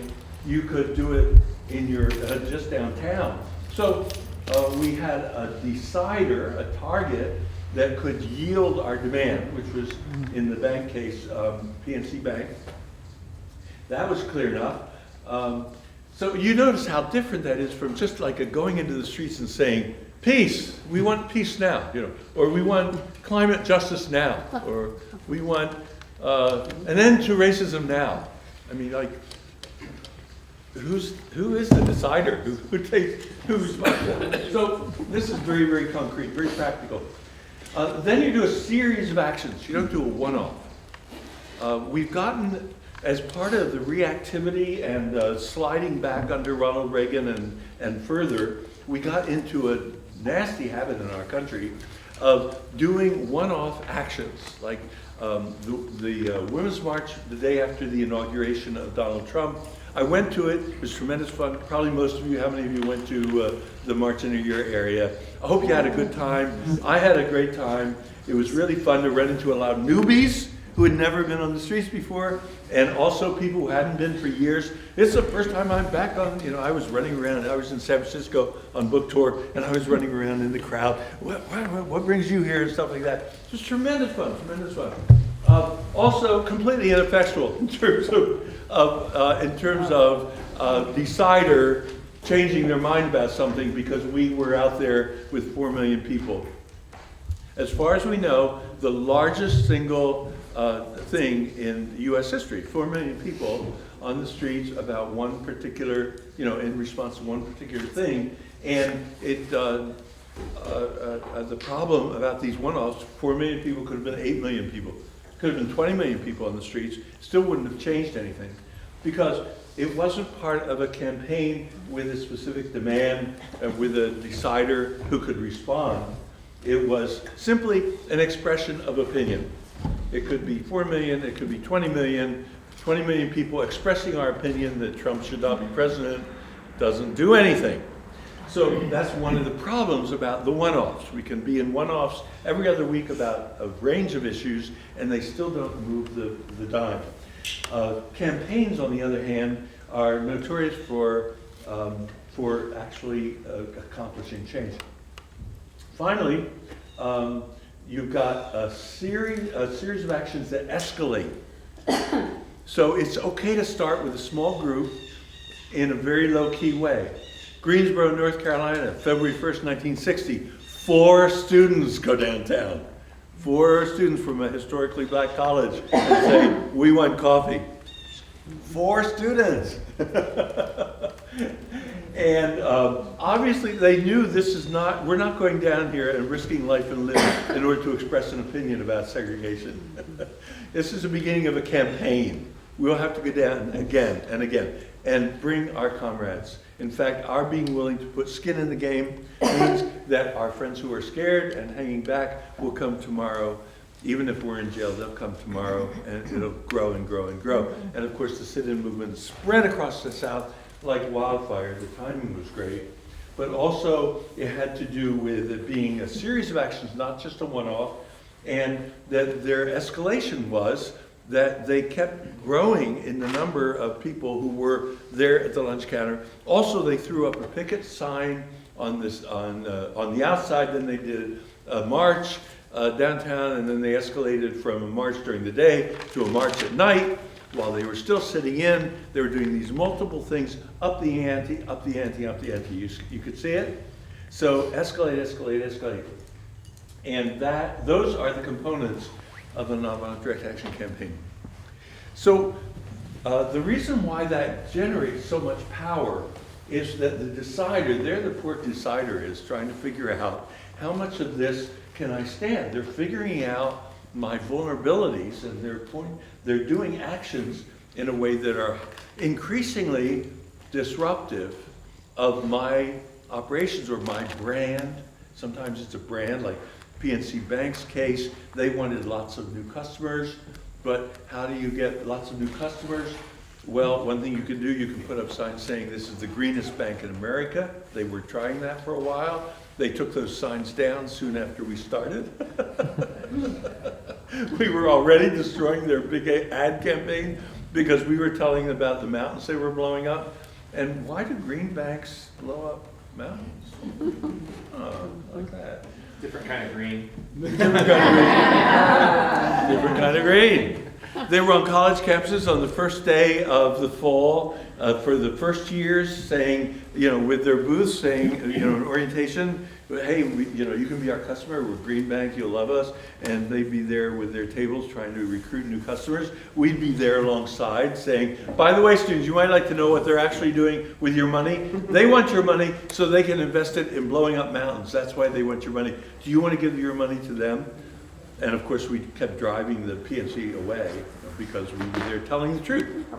And we kept finding ways of telling the truth in more and more disruptive ways that were related to the vulnerabilities in the decider.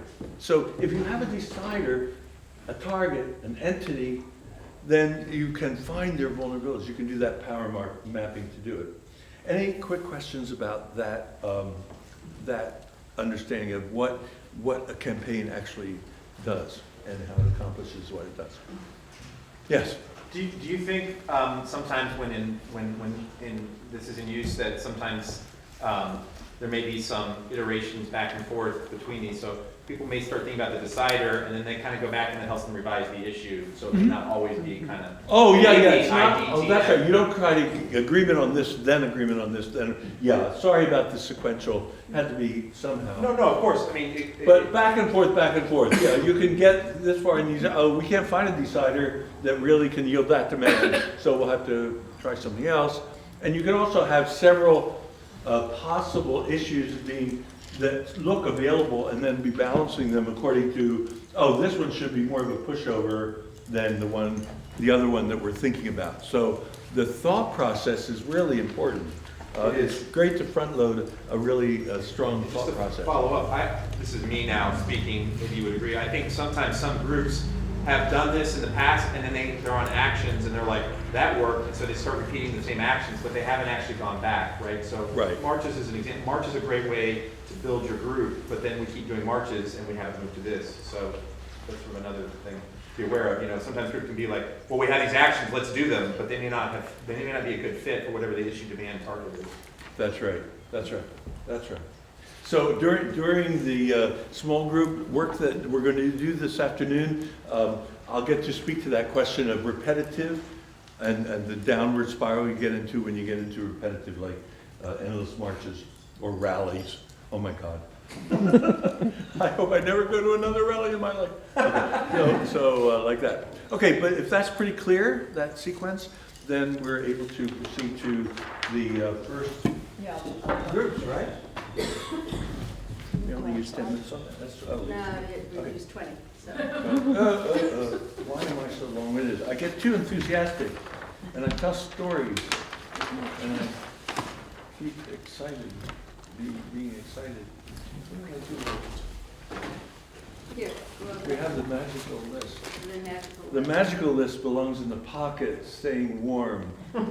Great. Okay, so the first chance you'll get to talk with each other about this is about the topic building capacity in your organizations. How many of you would say your organizations could use at least a little more capacity than it already has? Great. So I'll give you a formula for building capacity that does have to do with not getting into a cycle of endless marches and rallies, but it has to do with lots of different kinds of capacity.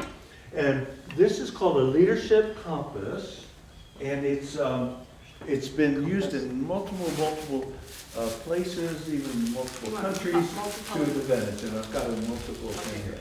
Okay, building capacity through understanding the leadership compass.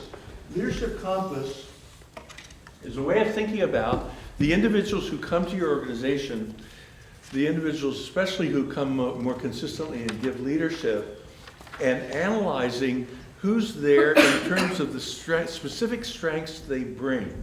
Because there's a tendency among human beings for us to be stronger in one area or another.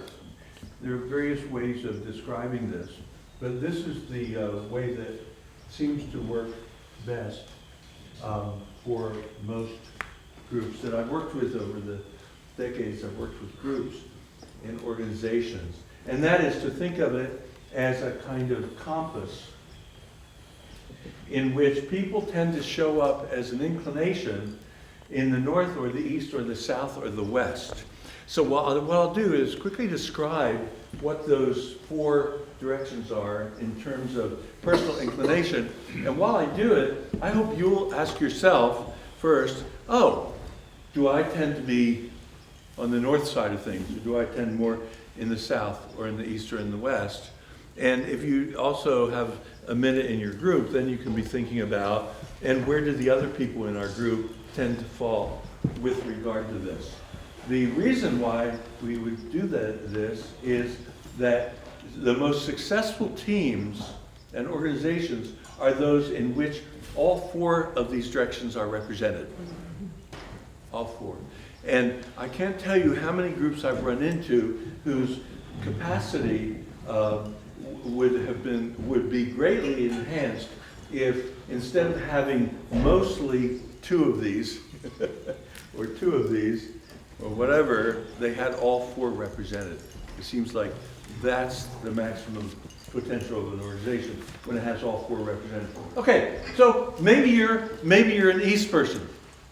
An East person is a person who tends to be a visionary. They tend to be very driven by ideas. They're fascinated with ideas and coming up with new ideas. They're especially fascinated with the novel, the new stuff. They tend to be innovative, even to the point where they get fairly easily bored if they're doing the same thing over and over. Like you can tell, I must be East because rallies drive me crazy. But there are other people I know who love to go to rallies. Oh well. But we can call these the vision people, the idea-driven people, and the East people tend to want new all the time. The Southern people, the people who come from the South, really love and cherish togetherness, a sense of commonality, a sense of being together. They tend to be very feeling-oriented. They're often the first people in a group who sense there's discord underneath here. You know, people aren't being upfront about this or that. There's this emerging conflict going on here, and we ought to do something about that. So these people tend to be very in touch with their own feelings and with the feelings of others. Very high empathy people are the South folks. And so we could call them, we could call them the feeling people. Oh well, I'm making this up at the moment. How about the West? The people in the West love order and data. They love data so they can order the data. They love facts. They love information. They tend to be the historians of the group. You know, the group says, I know what, let's have a banquet and honor somebody and raise money. And the West says, well, we have done that 3 times before. But the others all forgot, because it's a 20-year-old organization, they forgot. The West is keeper of information. These are research-oriented people. They will love to research and tell you even more maybe than you want to know. So these are the West folks, and they are the Information. What? what are they? Information people? We'll call them the information people. They're amazing, amazing. All these people are so good at what they do. And then in the North, the North are the drivers. They are the people who want to go forward, forward, forward. Do stuff, do stuff, do stuff. They, in some indigenous people's description of this, because this shows up in all the indigenous wisdom of many, many people around the world. These people are often called the warriors. I used the word driver there for a minute, didn't I? So I call it the driver, the decider, but they aren't the deciders. They just want the decision to be made, right? Let's go. The executive function is there in the North. So that's a chance for you to think, do I lean toward one of those? Now you might lean toward 2 of them or something like that. I lean to east and south, and my younger daughter leans toward north mostly, but has surprising amount of south. But she married a west guy, so you can actually think about people in terms of the thing that the biggest strength that they tend to bring to an organization. Question. Question is, where do autocrats fit? Autocrats are these people who've been driven crazy by the dividends, who say, I'm not sure everybody feels just okay with this. We can't go forward until everybody feels completely fine. And the North says, I'm going out of my mind. We've got to move, we've got to move. The crisis is here. Yes, but I'm not sure everybody feels comfortable. Do you mean like in a group, like somebody who's kind of taken over a group? Yeah. Or do you mean like That's- drama? Oh, that- okay. The person who takes over. Yeah. And Right. Well, it's likely to be, if you did this work with them, you might discover, it would be surprising if you didn't, that person is a happy North. Or an unhappy North if you don't like it. But anyway, these people can be immensely skillful and important and moving the group forward, like my younger daughter is. She's an amazing, amazing manager. so when you But they could be autocratic. Any of these can go, right, this one can go absolutely crazy on this end. Any of these can be done to an extreme, but don't need to be. Yes? I was just thinking, how these are carried out is what makes, The team. that's right. Exactly. Yeah, and remembering that there is no team. Exactly. So teamwork is these 4 all contributing their gifts Right. and moving the group forward. Right. Poor, insufficient, low capacity groups are those that are tilted in one direction or another. So George, Yes. when you said that the North driver says, I just want the decision to be made and I'll go ahead and do it, who is he looking for the decision to be made by? That's actually my fundamental question. So when the North driver says, I want to make action, I want to go ahead, tell me what to do, Oh, no. who is he looking for to make that decision? In that circle? Well, that could be the person who says, we only have 10 minutes, folks. We really have to decide in 10 minutes. And the group, boom, boom, boom, boom, boom, boom, boom. And then afterward, they're grateful that they had a time limit so that they would really make the decision instead of take longer. That's So, good. yeah, that would be, yeah. So there are different ways of doing it. Or Thank you. if we don't do it this way, I'm out of here, would be another thing that North could do. Right? So there are many ways to play any of these roles. And you've probably seen all those ways played in your life if you've been around for a while.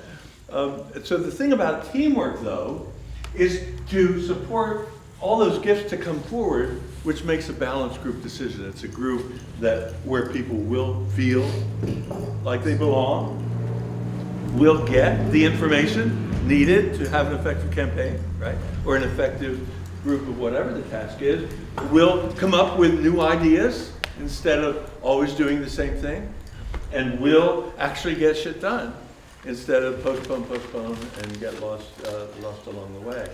So that's the kind of group you want. Now sometimes, the reason why this assessment, why you get a minute now to go out, a number of minutes to go out and work this in your own situation, is that groups very, very often are tilted in such a way as to even leave out completely one of those four, or to anyway keep them quiet while the others reign supreme.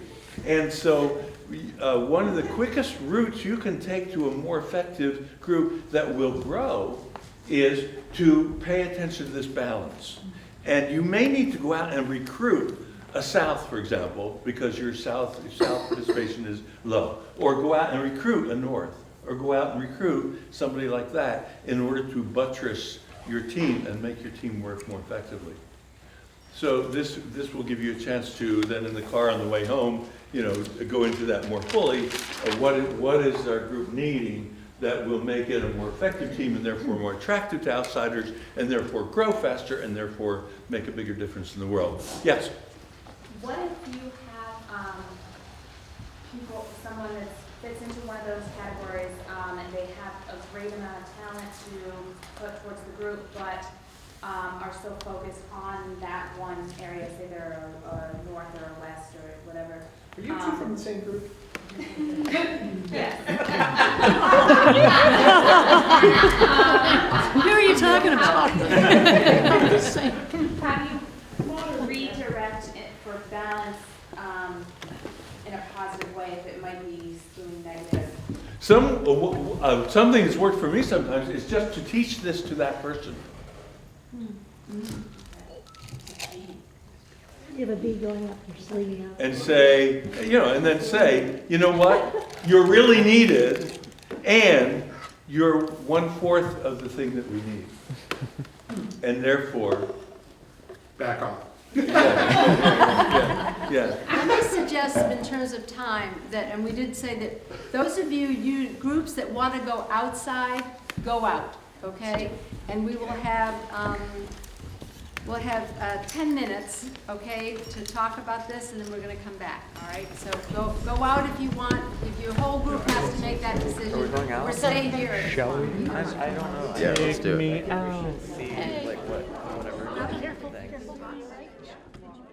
So why would I join this group? I know it a little bit too well just by observing, right? So what is enormously attractive is when it turns out that we are growing people. We are growing individuals who are growing because we're supporting each other. So I'm going to share with you a formula that we tried out as a kind of laboratory experiment in the group that I referred to earlier, the Earthquaker Action Team.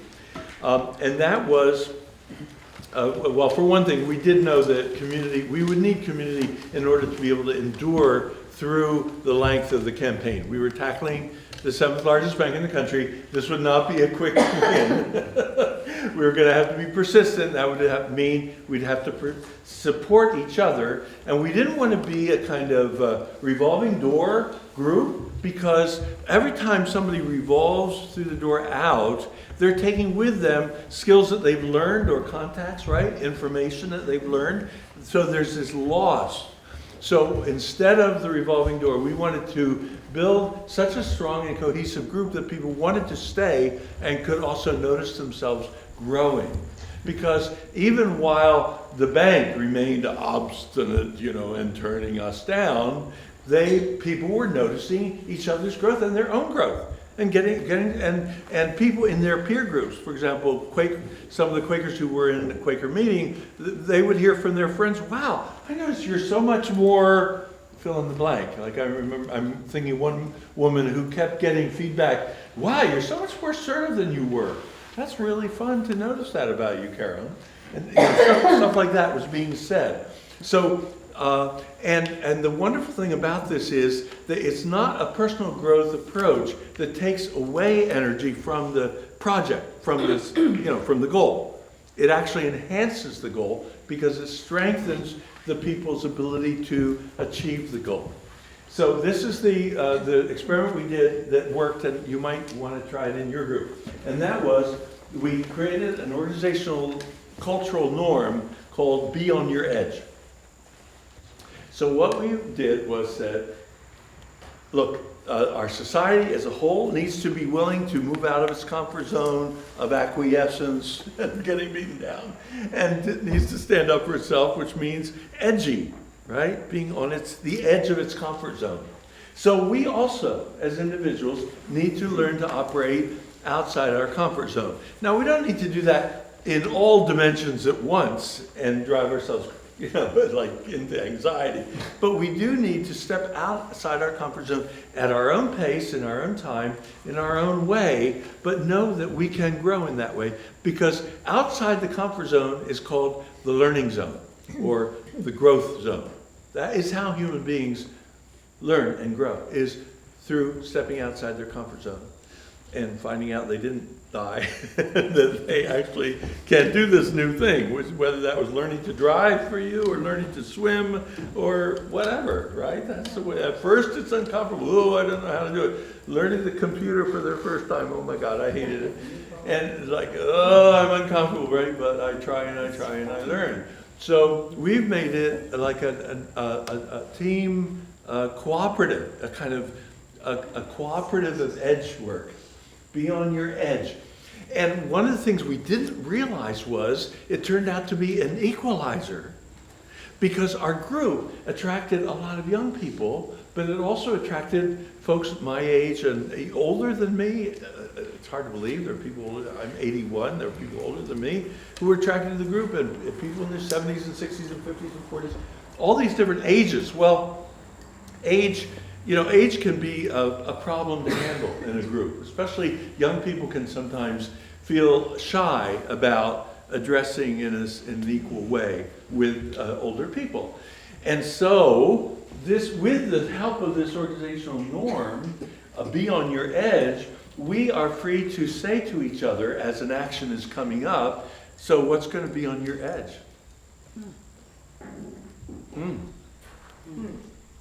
So that 18-year-old can come to me and say, hey, George, what's going to be your edge for this next action? Because the reality is, everyone has an edge. Am I right? We keep on having an edge no matter what our experience and age is.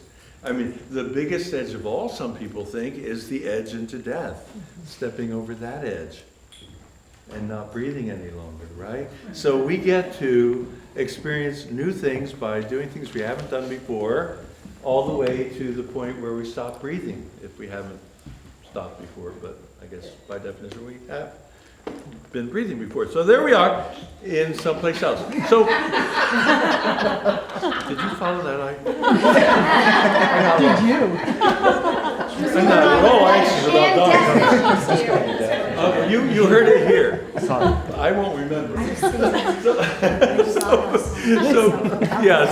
that's the idea. Okay, so what that means in practice is, for example, in the next action, hey, would you like to be a police liaison? I haven't noticed you being that before. That's the person who, as the group is doing its thing, goes over to the police, talks to the police about what we're doing, and so on and so on, says your way of relating to the group, of communicating to the group, needs to be through me, and so on. That's why I come over, shake your hand, blah, blah, blah, blah. So that's the police liaison role, right? Well, some people take to that very easily. Other people hate the idea of relating to the police in that way, right? So, hey, Stacy, I noticed that you haven't been the police liaison in our various actions. And Stacy says, well, that's true. I feel pretty nervous about that. Oh, would you say that's kind of on your edge?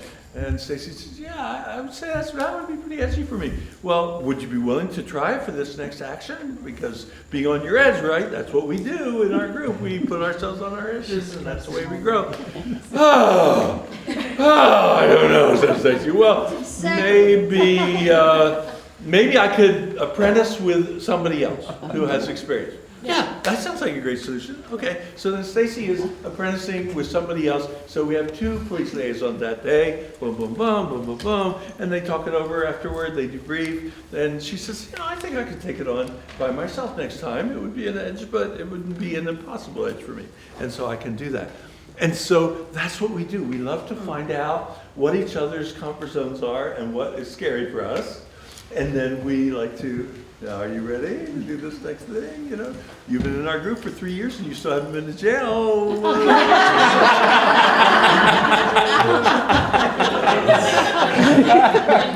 Would you say that's a little bit edgy? Yes, I think so. Well, would you be on the jail support team? So when our gang gets released from jail, you'll be there, right in there close. Oh, well, okay, I can do that. So one day I found myself being released from Washington, D.C. jail, and I went out there at 3 o'clock, and the group waiting there for me included a group of people with champagne and glasses. Oh. How about that? So, of course, one of that group went to jail the next time. So you get the idea. So, okay, please go to your small group and talk about how you can, for yourself and for others, encourage them to develop an approach to social change that says, I'm not just demanding that elected officials change or bank presidents change or stuff like that. I want to grow myself. So they can grow and I can grow too in the process of campaigning. And so we can have a norm called Be on Your Edge. So please get back with your group and talk about what that would be like. About 10 minutes or so. And then the next one, we'll be outside. So again, we've done some innovation with regard to, in the group Earthquake Action Team, in order to learn how to most maximally do leadership development within the group itself.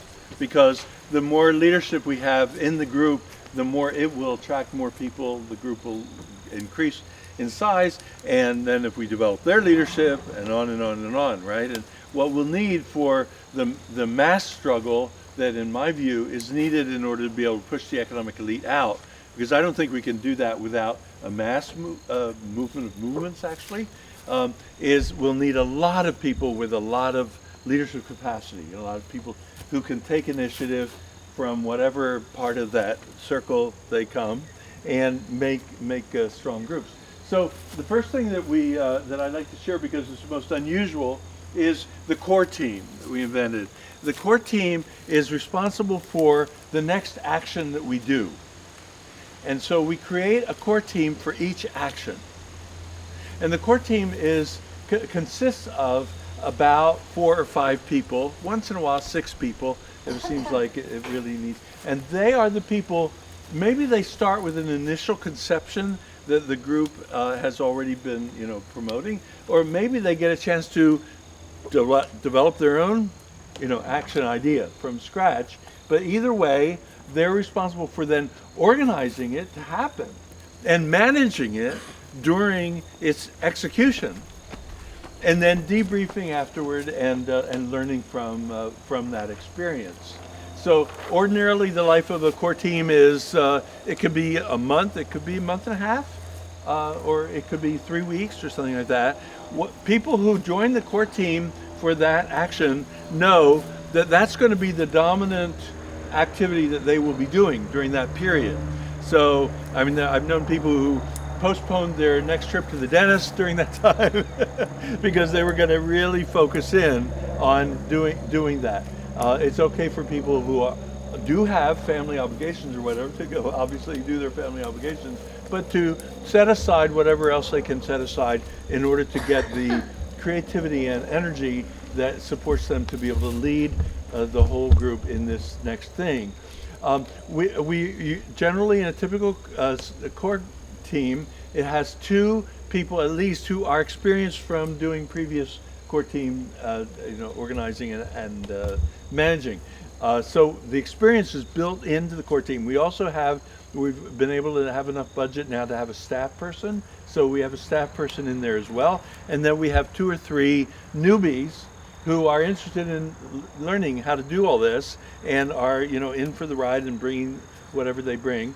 And the organizer and the person pulling together the core team has in mind that leadership compass that I showed you earlier. So they're trying also to jiggle the number so that there's a north, south, east, west in the group. So all 4 of those are represented. So that's the core team. And then they just work, week after week. And as the day gets closer, I mean, some of you have been organizers, right? And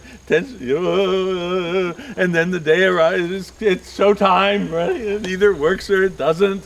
And we come forward and we do our thing, what we're told to do. And the rest of us who show up, no matter how experienced, including me, I do what the core team tells. They set up roles ahead of time. Oh, roles, I should, roles I'll add to that.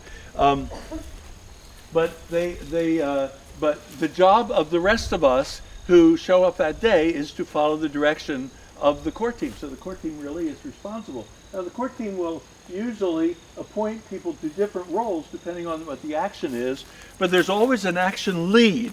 The action lead is the person who, in the middle of the action, might need to change the nature of the action in the light of what's happening, right? Because an action almost, and at least an exciting action, almost never unrolls just according to script. The police do something different, unexpected, or the bankers or whoever, whatever happens. So we always look to the action lead to, okay, now we're leaving, or now we're staying and get arrested, or now we're doing this, or now we're doing that, and we all just go. So we're not a kind of group that thinks the whole group ought to make decisions, because in direct action, flexibility really pays off, and flexibility is guaranteed more if you have an action lead who makes the judgment calls on the spot. So it's the core team that decides who will be the action lead for this action and who will be the police liaison, I talked about that earlier, and who will relate to the, if there's a public official that needs to be communicated with, or bank official or whatever, who will do that interaction with the power figures. And also we have somebody whose job it is to move among those who show up and get names and addresses and stuff of people that we don't know already, because in each action we grow the movement as a whole, right? So we want to be able to follow up and be with them, and so that's a role in itself. We also, because we're a religious group, we have a spiritual anchor. So that's a person who's appointed to pray the group through the whole action. So they don't have to do anything else. They don't have to carry a sign or whatever. They can just focus completely on praying us through the action. And there might be other roles, like there's often, if children are involved, children love to come to our demonstrations. They're so interesting. So sometimes I volunteer to have the role of taking care of the little ones, because I love doing that. So different people have different roles, but those roles are all assigned ahead of time, and then the action happens, the core team runs the whole thing, and then afterward we get together, we debrief the whole group. So suggestions made, for improvements next time, what worked, go into the sun, sometimes people can brag about the edge they've been on and the thing they've done that they haven't done before. That's awesome, a lot of affirmation, singing, off we go. And then the core team meets with a couple of other, experienced people in order to debrief, so an internal debrief, in order to maximize the learning that they can get out of that experience. And there's no compulsion to volunteer. You might not volunteer for another year to be on a core team, or 2 years, or whatever. So what it does is it reduces burnout, because sometimes burnout comes from repetitive responsibility, even though we have a rest of our life to handle, right? So for people who do have a rest of the life, if you don't have a rest of the life to handle, bless you. We love you to be doing everything all the time. But if you do have a rest of the life, then we want you to be able to handle that and be just as available next year as this year and the year after, right? So this is long term. Therefore, the encouragement is just join a core team on your own timetable, and if that's once a year or twice a year or whatever, it's up to you. It's what makes sense to you. So that's all of that. Workshops, we do internal workshops. We're a largely white group because we draw especially from the Quaker base, which is historically a pretty white outfit. And so we do workshops on racism, and because we're constantly interested in learning how to unlearn the racism that white people have. have inherited from this white supremacist culture that we live in. But we have other workshops as well. When trans people started joining us as members, we had a workshop on trans sexuality and what the whole gender scheme is about. And that was very, very helpful. Now both of our staff are trans people, and a lot of leadership comes from trans people in our group.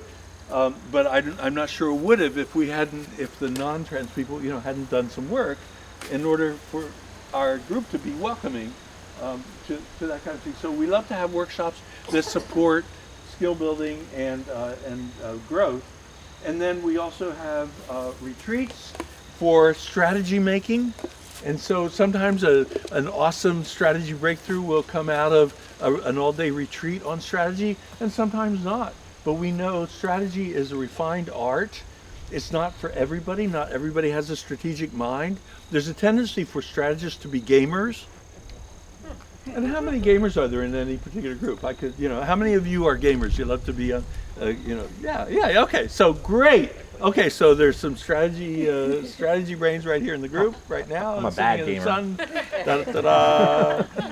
Have you played against those guys No, yet? I lose a lot. But you noticed who they were. Yeah. Gamers notice who each other are. Yeah, we know. Right, okay. So strategy is a gift that is differentially distributed in the population. Some groups mistakenly assume everybody has to be in on strategy. It's not true. People who love strategy should be on strategy, and the others can come along if they want. But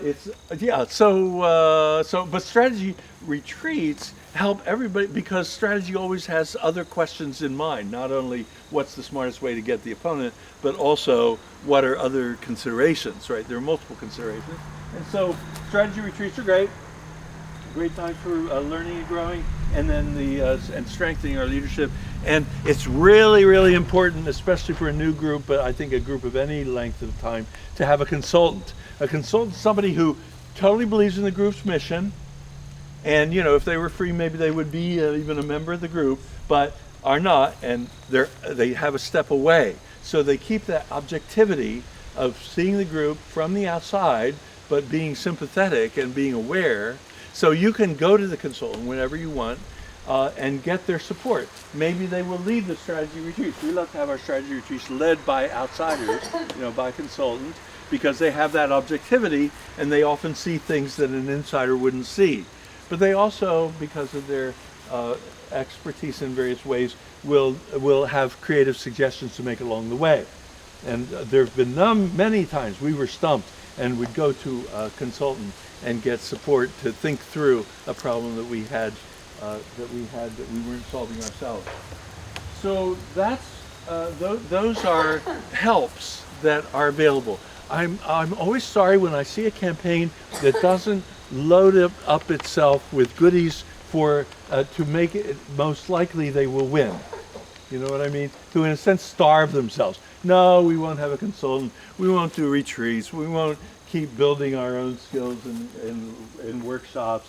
We won't do leadership development. We'll just count on our moral conviction.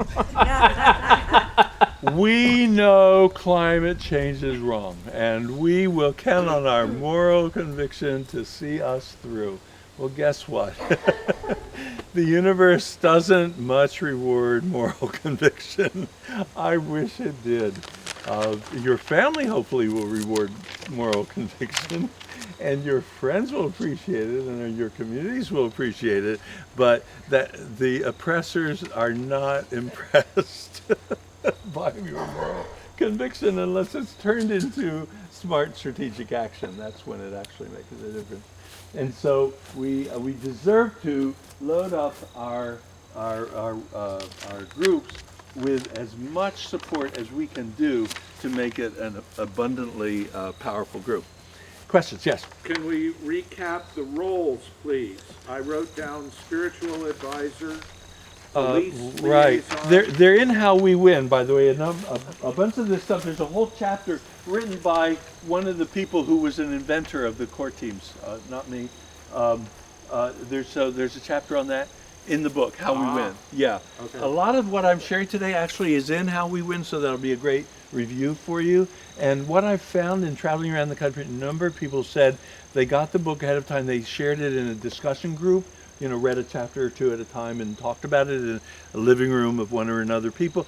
And they found it much more rewarding to read it together and compare notes than to read it on their own. So I do recommend that for all your home groups to have book reading groups on how we win. Yeah. Is there any benefit in limiting the members in a group?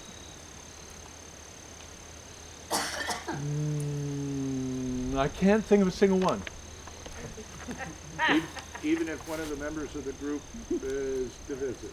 Is what? Divisive Or toxic. or toxic. Penn talked to us about that.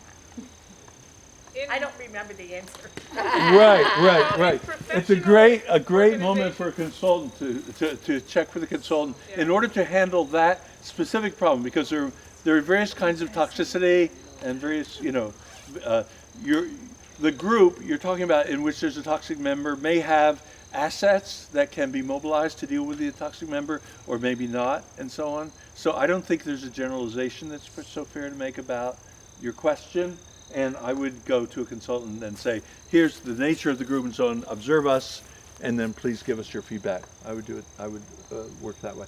I would just mention that in nonprofit management, like more organized groups perhaps than those of us here that are just people, there are actually recommendations, best practices that can help protect, and it might be something that needs to be developed or you want to think about, but just keep in mind that you might have job descriptions, brief job descriptions for roles, and then if people who are supposed to be in these roles, you can actually fire a volunteer, right? Because they are not meeting the obligations or the expectations of the roles that they are trying to fulfill.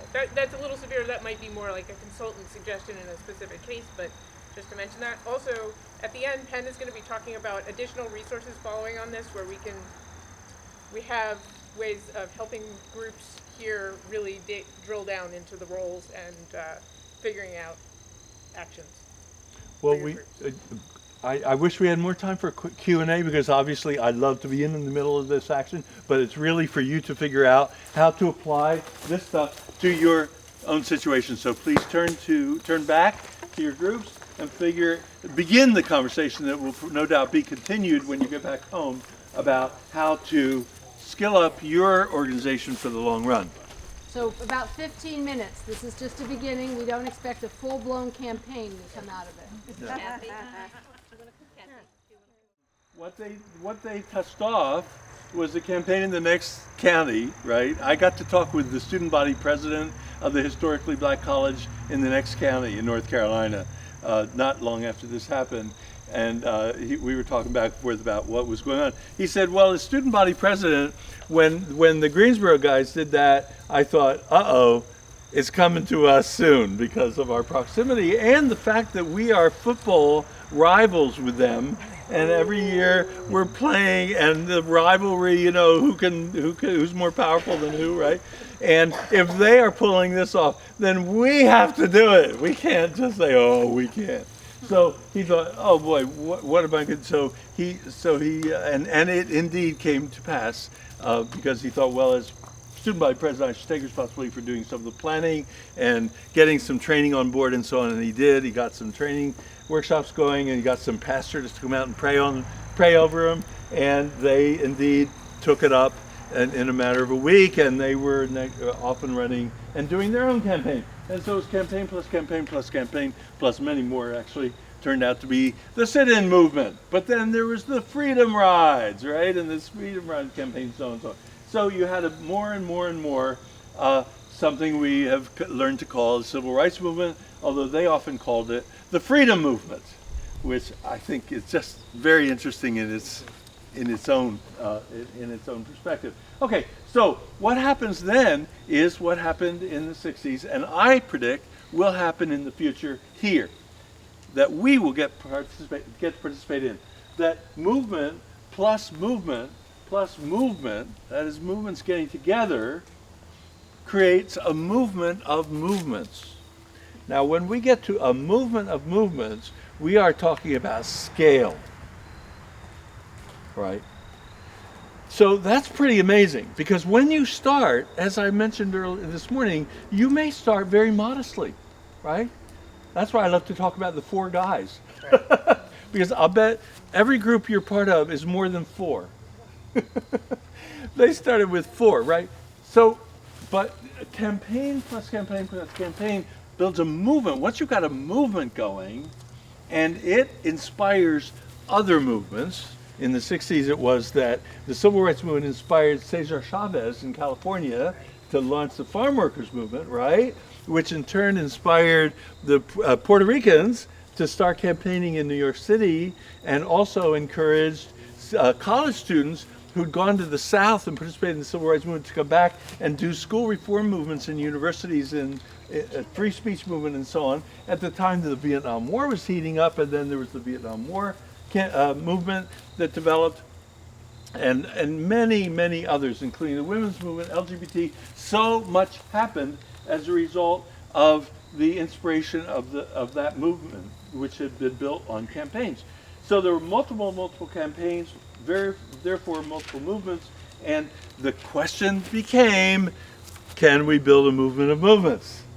So that was part of the reason why the March on Washington, 1963, the famous one, you know, that went to Lincoln Memorial, Washington, where was it? Washington. Lincoln.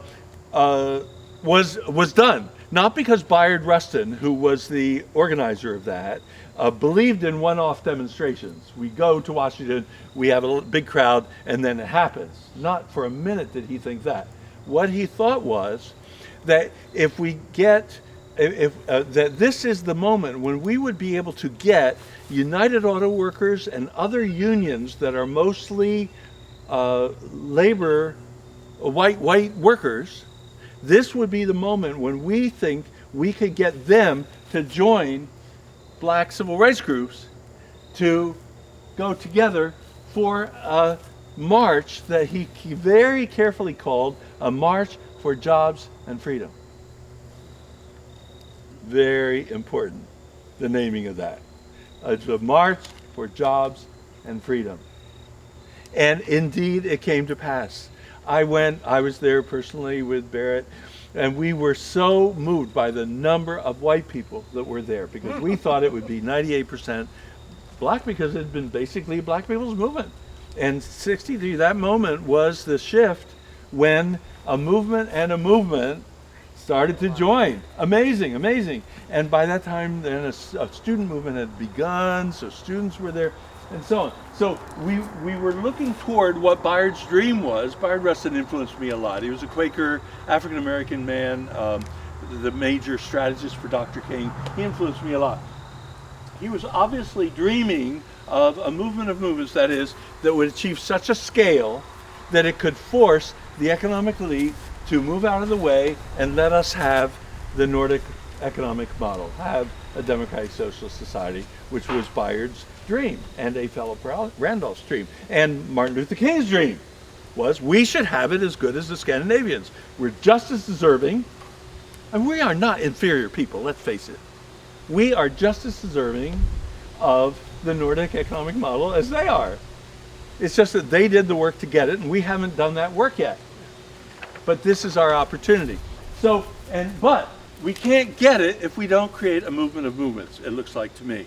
Because that's the only way that we can achieve the scale that's necessary of mass nonviolent direct action to power ourselves in such a way that the economic elite moves out, has to move out, and we can take its place and become a democracy. It'll be pretty amazing. Would that be a legacy to give our children and grandchildren, those of you who have children and grandchildren, to give them a democracy? You may or may not know that the Princeton study by political scientists, the footnotes in both books, did a study, a 2-decade study, in which they empirically tried to understand who is it that's really running this country. And what they did was they examined every major federal policy for 2 decades and ask themselves, in the case of each of these decisions, where did the majority of Americans stand, and where did the economic elite stand? Well, often there was commonality. But very often, the majority of Americans stood one place, and the economic elite stood another. In those cases where there was difference, who do you think won? The people. Overwhelmingly! Oh. Almost I got it no wrong. cases. Even when the people were ganged up in, the AARP or or these organizations, lobbying organizations that represent many people, membership organizations, they're in there lobbying day in and day out. Even they could not make the effect that was needed in order to overturn the decision. Economically decided, we want this, and that's what they got, overwhelmingly. So these professors had to conclude their article. It's Googleable. You can Google this article. Their conclusion in the article was, if democracy means majority rule, that's not what we've got. The opposition's plan. What's the name of the article? The easy way to Google it is to Princeton Oligarchy Study. Princeton Oligarchy Study. The scholars who wrote it did not use the word oligarchy. They thought that was like a red flag in front of a bull, academically. So they didn't use that word. But BBC, in covering that article, by the way, BBC, not NPR. BBC, in covering that article, called it the Oligarchy Study, and so that name stuck. So for Google purposes, Princeton Oligarchy Study will find the study. It's a fascinating study. But anyway, what it does empirically shows that the economic elite runs the country, not you, not me, and that, in other words, we are in the situation of the Nordics, and so let's do the work that the Nordics did. Yes, the troops were called out on the Nordics. Yes, they did lose lives in that struggle. Of course, their economic elite was not going to sit back and say, oh, they're tired of us, we feel bad, but we have to slink off into the night. No, they did not. They fought for privilege. They fought for greed. Of course they would. That's what economic elites do. And that's what our economic elite will do. And so we will need to do that fight. And the fight will require a movement of movements to win, is my view. But the exciting thing about this perspective is that even in our modest little campaign, starting to attack the seventh largest bank with a number of people smaller than this is what we started with. Smaller than this number of people, we started to attack the seventh largest bank. There were friends of mine who heard about it and called me up and said, George, now you have really lost it. We were very small when we started, but what we can do with many, many campaigns once this technology is known in practice is end up with a movement of movements and push away the economic elite and get democracy. And that's when we can take the strides on climate that need to be done.